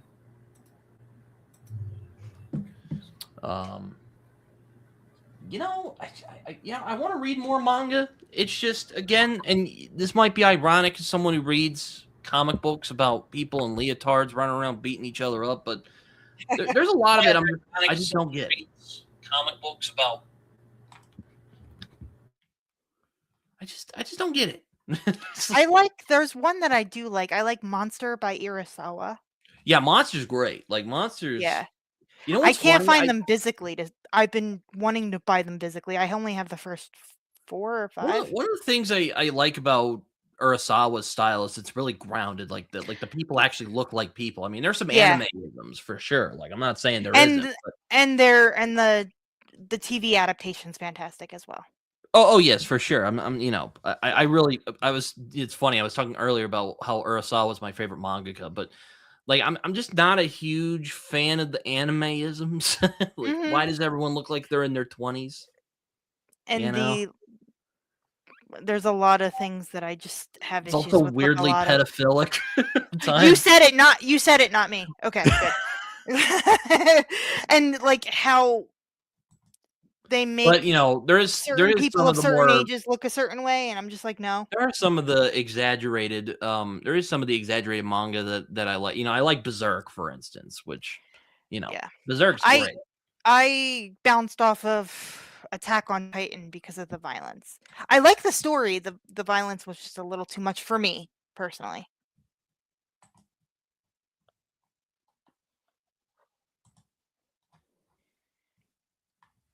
I hope you can't hear my other half playing a video game because he's being very loud. I cannot hear him. Okay, good. So you're good. Okay. Just making sure. No, it's I hope John's okay. I know he said he was trying to leave. Do you want to I think you can as the person I doing just removed him, so yeah, it happens sometimes. Don't worry, John. You didn't do anything wrong. I just no. I know you were trying to leave. Yeah, that John guy. Oh man, no, I'm kidding. He's yeah, no, he's a good guy. I've never met him before. I've seen him in comments and stuff, but that's as far as. Yeah. Oops. Yeah, it's well, I don't know. I hope not. Yeah, I forgot what I was talking about. We were talking about manga and Urasawa and stuff. Oh yes, manga. Yeah. I sometimes just I don't get it, and it's blown up on. It makes me feel like a real outsider as someone who reads like, you know, American comics more than. Now there are manga I like, you know, like Death Note's great, and like Monster's awesome, and Pluto's great. It's not like something I consume. I grew up watching Sailor Moon. I'm not gonna lie to you. And Cowboy Bebop, you know, the anime. Cowboy Bebop is fantastic. I mean, it's my favorite anime of all time. Yeah. It's so good. People are like, oh, you should watch Samurai Champloo. And I'm like, you know, I would love to. I would love to. I just don't know where to find it. Crunchyroll. Oh, it's on Crunchyroll? Oh, okay. Uh-huh. Yeah. No, I like and people are like, oh, it's even better than Cowboy Bebop. And I'm like, dude, Cowboy Bebop's like my favorite anime. Cowboy Bebop was like one of its first. Cowboy Bebop and Ghost in the Shell were my two that I also like Ghost in the Shell. So there is anime I like. I just don't like a lot of the like tropes and like, you know, super weird anime stuff. I'm picky with it, I guess. I guess I don't like I'll put it this way. I don't like the hentai coded anime. Or like the weird one where like there was one anime I watched and it's basically like a parody of like Big Brother, and like the Julie Chen character is basically this teddy bear, and jeez. part of him's white and part of him's black. Maybe some of you know what I'm talking about. But one of the twists of the show is that one of the characters who's like this kind of anime girl, turns out like the big twist is that she was a boy the whole time. And I'm just like, are you fucking kidding me? There's some kind of there's offensive, some honestly. there's some nice ones though, like what was the one that I There's told also my one called younger brother to Mushishi watch? I really like. Cells at Work is really interesting. It explains what happens to your body when certain medical things happen. Like if you have a cold, it has a whole episode on what happens to you when you have a cold. It's very like geared towards like middle graders. It's really Yeah. cute. So it's like appropriate. It's nothing. It's not the stereotypes of a lot of anime. And again, I read about guys in leotards who beat up criminals. I mean, I'm not trying to judge here. I'm just saying, like, just a lot of it I don't always understand. I'm trying to remember what else did my brother was the reason that I got into anime. So I'm trying to remember all the ones he made me watch. There's a bunch that I bounced off of. Yeah, it's also like taken over on BookTube, and I'm just like, oh my god.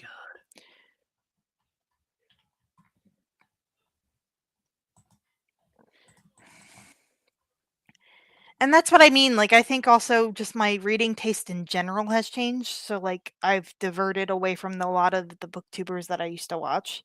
Not saying that they're bad people. It's just. Tharnell says, go watch Great Teacher Unizuka, which I don't know what that is, but if it's more low-key anime, I'll probably at least think about watching it, because I'm really bad at watching stuff nowadays.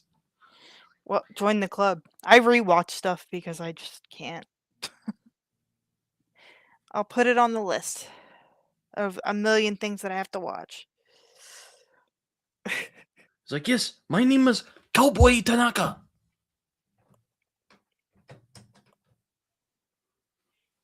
It's like Murphy Napier's like, oh, I'm reading anime now. And I'm like, oh, that's fantastic. Most of the people that make the best content, in my opinion, are the smaller booktubers that don't get enough love. There we go. Because I don't want to ban them. Who? No, I realized I could kick John from the studio, so I just kicked him from the studio. Hope that's fine, John. Said, if you want to ban them permanently, I'm like, no, I don't want to ban them. No, so it'll be fine. Just sometimes. All right, Joe, they don't have get access back to editing and keep making those good books about Rohan. You know what's funny about it's kind of like a nice. It's funny about the Hybrid Helix books. They're kind of like a blend between like the superhero genre and like those like super like fighty anime, like Dragon Ball or like Fist of the North Star. That's pretty old school anime. Okay. For like the 5 people who might not know what Fist of the North Star is.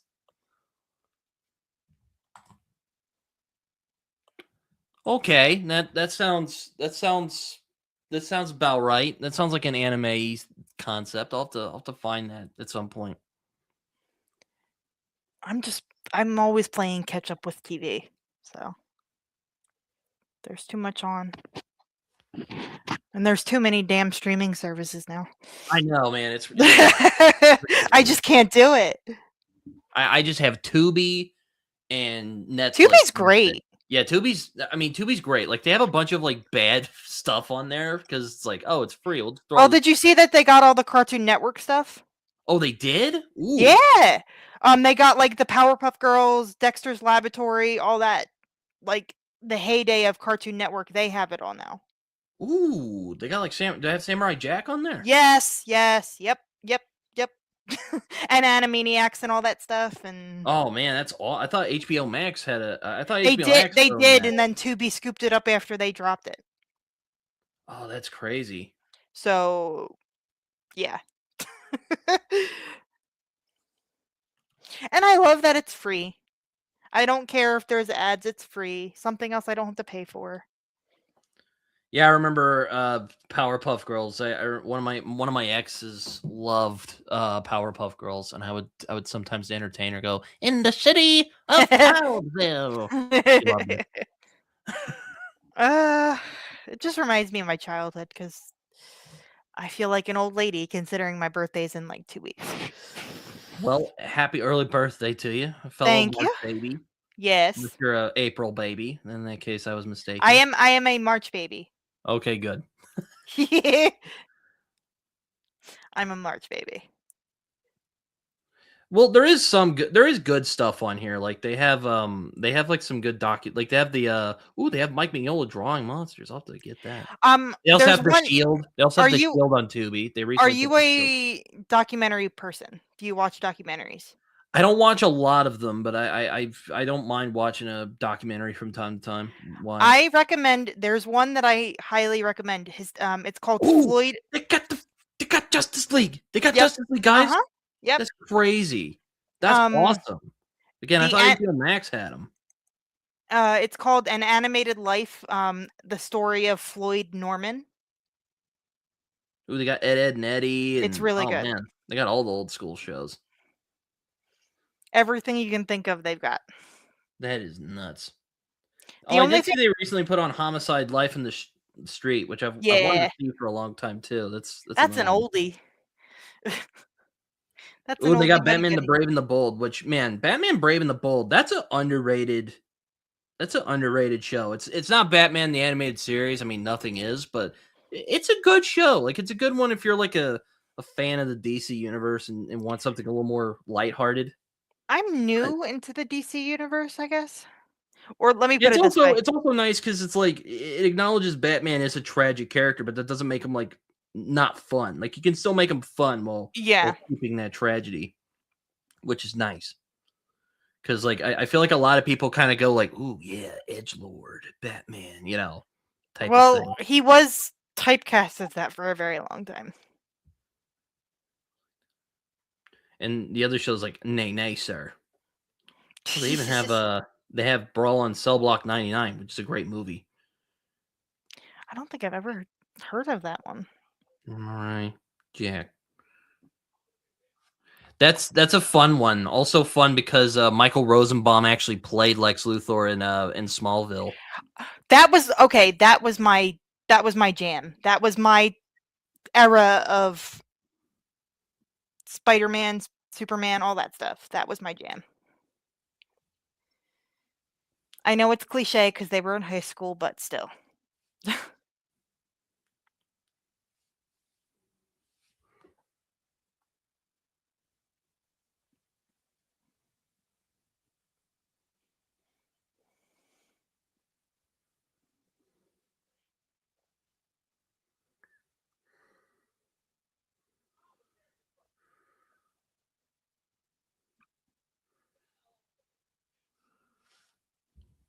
I have no idea. That's great. Yeah, it's fantastic. Um okay, I'm finally signed back into my Tubi account. I didn't even realize Yeah, I but I was highly signed out. recommend that. I highly recommend that documentary. It's about Disney in the 40s through the early 2000s. About one of the first black animators that they had, Floyd Norman, Oh, okay, cool. and he's still alive. So he did all the interviews himself. He just turned 98. Jojo. Oh Yeah. God. I really loved his origin story when it turns out like he was the first like project. He's like, Yeah. that was good. My There's a brother lot of was great episodes. my brother was obsessed with Dexter's Laboratory when we were growing up. I mean, you can't really go wrong with Jendi Tarkovsky.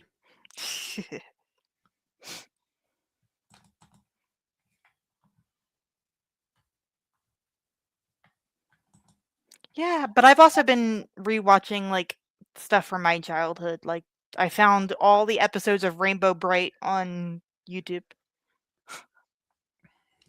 back in the day. They also have one of my kind of favorite, kind of underrated supervillains, the Shade, who's actually going to be in Starman, which I'm hoping Really? to read. And I'm real excited because I really like the Shade in the Justice League show. I wanted to ask you, speaking of comics and stuff, I remember you saying, at least the last time I caught you on one of these things, Hmm. that S.A. Cosby was doing a Luke Cage thing. Yeah, a novel. Yeah. I need to know when that's coming out. I thought I saw it was coming out in August, but let me find it because uh, I loved that I Luke Cage show. I still no, that show was underrated, man. Like, That was a good one. And I liked Jessica Jones, at least the first season. oh, I think he's asking. I think he's asking. I was about to say. I think he's asking you. Oh, I'm sorry. If you remember Mandark's name. I think it's from. No, I don't. Oh yeah, S.A. Cosby. Yeah. Okay. Let's see. Gotta love some S.A. Cosby. You still need to read King of Ashes. Once you read King of Ashes, we need to talk about it. Yeah, no, I need. That's the one of his It's books I so haven't good. read. I've read all of his books. And like it's my favorite is tied between All the Sinners Bleed and Razorblade Tears. Both You're of those gonna books are hate this. You're fantastic. gonna hate this answer. My favorite was Razorblade Tears until I read King of Ashes. That's my favorite. King of Ashes is fantastic. He was in his bag with this one. Well, I think it also helps that um he ran a funeral home. That was his day job for a really long time. Yeah, you know what's funny? I was reading A Rage in Harlem the last month, Okay. and it is also about a black guy who gets in trouble because he's kind of an idiot. Um, He's kind of an idiot. He That's funny. yeah, that's kind of that's the idea, he's just kind of a moron, and he gets suckered by his girlfriend. It's a whole thing. Okay. There was a big inspiration. That cycle, it's called the Harlem Cycle, was a big inspiration on S.A. Cosby, and he even wrote a foreword for like a recent like omnibus they did. I Um, want to meet him so bad. and funnily enough, the guy, his name's Jackson in A Rage in Harlem, works in a mortuary. Nice. But like you can Oh, tell by there it just is. how he wrote it that he was like he was It in it. is. Yeah. So his Luke Cage novel, it says it is coming out on September the 22nd, 2026. Okay, so I need to pre-order. Got it. I always feel weird. I mean, Alex Segura just put out a novel about Daredevil, and I'm like, that's awesome. I'd like to read that, but it's like it feels weird, because I always associate these characters with comics. So, Yeah. Some of them are very well written, though, I will say. I've read a couple, and some of them are very well written. though, there's also Joe's stuff, but that's not Yeah. like about like a established character. I just I have such a I have such a hard time with Daredevil. Like, I really like Charlie Cox as the Daredevil character, but that show is just I'm gonna sound like an old lady. That show is just too violent for me. I'm sorry. I can't. I get why it's there. I just ugh. But yes, it's called Truth to Power, a Luke Cage Marvel crime novel. It is by S.A. Cosby, and it's coming out on the 26th of September. Okay, Oh, thank you. there's a Jessica Jones book as well by Yes, there Lisa is. Jewell, which I haven't read. And it's really good. I've read that So, one. I recommend. and also, I mean, I'm probably gonna read Enemy of My Enemy, the Daredevil one, because Who wrote that one again? Alex Segura, and I'm actually hoping to read his book. Damn it, what's it called? It's called Secret Identity. Yeah, Secret Identity, and it's basically about. It's kind of a mystery novel. It's kind of a crime novel, but it's also like about comics. So I'm like, oh, yeah, that's Okay, all right up my cool. alley. So we'll see. Okay, cool. I found it. Yay.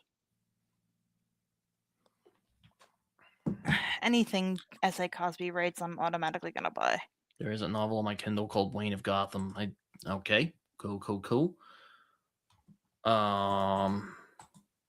He's also writing. Because I'm on. Alex Segura actually has a Discord. I'm on that Discord. He's Okay. actually writing. He's writing the Dick Tracy comics at the moment. I didn't know there were still comics for that, but cool. Yeah, apparently. There's Yes. comics for everything now. I don't mean that as a bad thing. It's just there's so much there.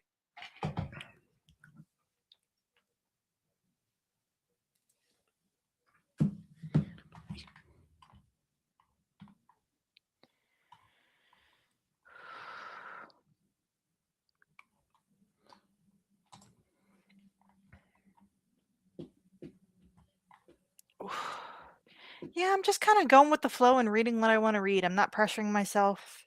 I have at least 3 author interviews not scheduled for this year, but planned for this year. So Yeah, I'm taking a break from podcasting this month because yeah, I was starting to kind of feel the burnout. And burnout's legit. yeah, no, it's a thing. And I was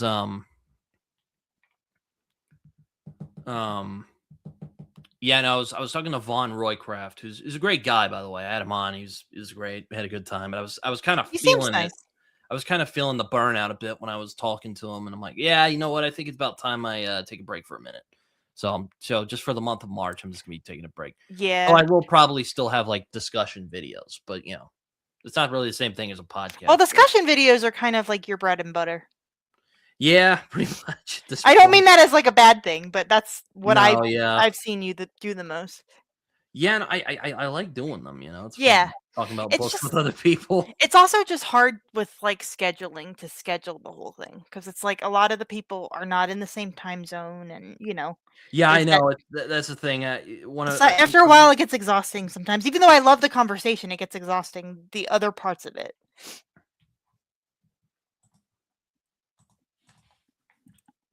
Oh yes, Tharno. I just I was thinking again about the superhero comics that aren't really about superheroes. Enigma by Peter Milligan. I just read that recently, and that was a fascinating read. The cover for S.A. Cosby, The Truth to Power, is really cool.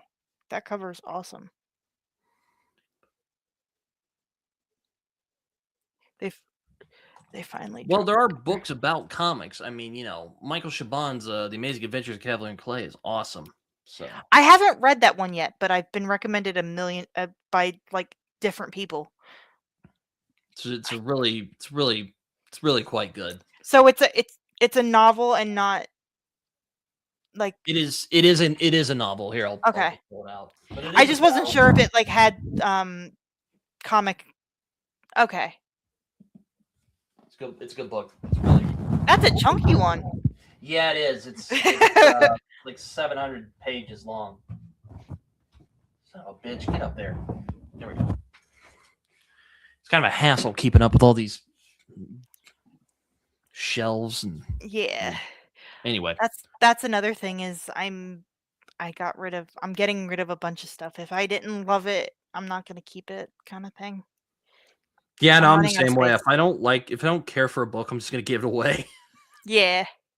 Or give it to someone who I know would appreciate it more than I did. Yeah, something like that. Yeah. Or I also don't have out books anymore because the last time I did was to my aunt, and she's going through a hard time, and she just took the book and never gave it back to me. So there you go. I put a lot of stuff on my Pango store as well.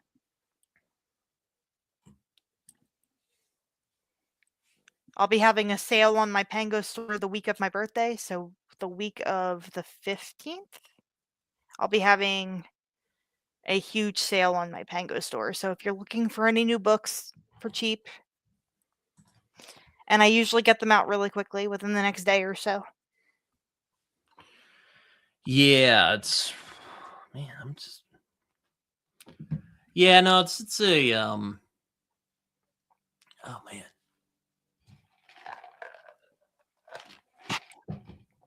Throat's getting a bit dry. But it does seem like we're starting to wind down a little bit here, and I had some other stuff I wanted to get Yeah, to. me too. I gotta cook dinner soon. But hopefully everyone enjoyed hanging out for a little while. I definitely did. Thank you, Alicia, for coming on, and I don't know if John's still here, but thank you, John, for coming on as well. well, until next time I do this, which might be next week, might not be. I don't know yet, but yeah. So thank you everyone who came by and hung out for a while. Well, not really much else for me to say. So take Have care. a good one. Oh, not leave. No, I don't want to leave. Let's get those mixed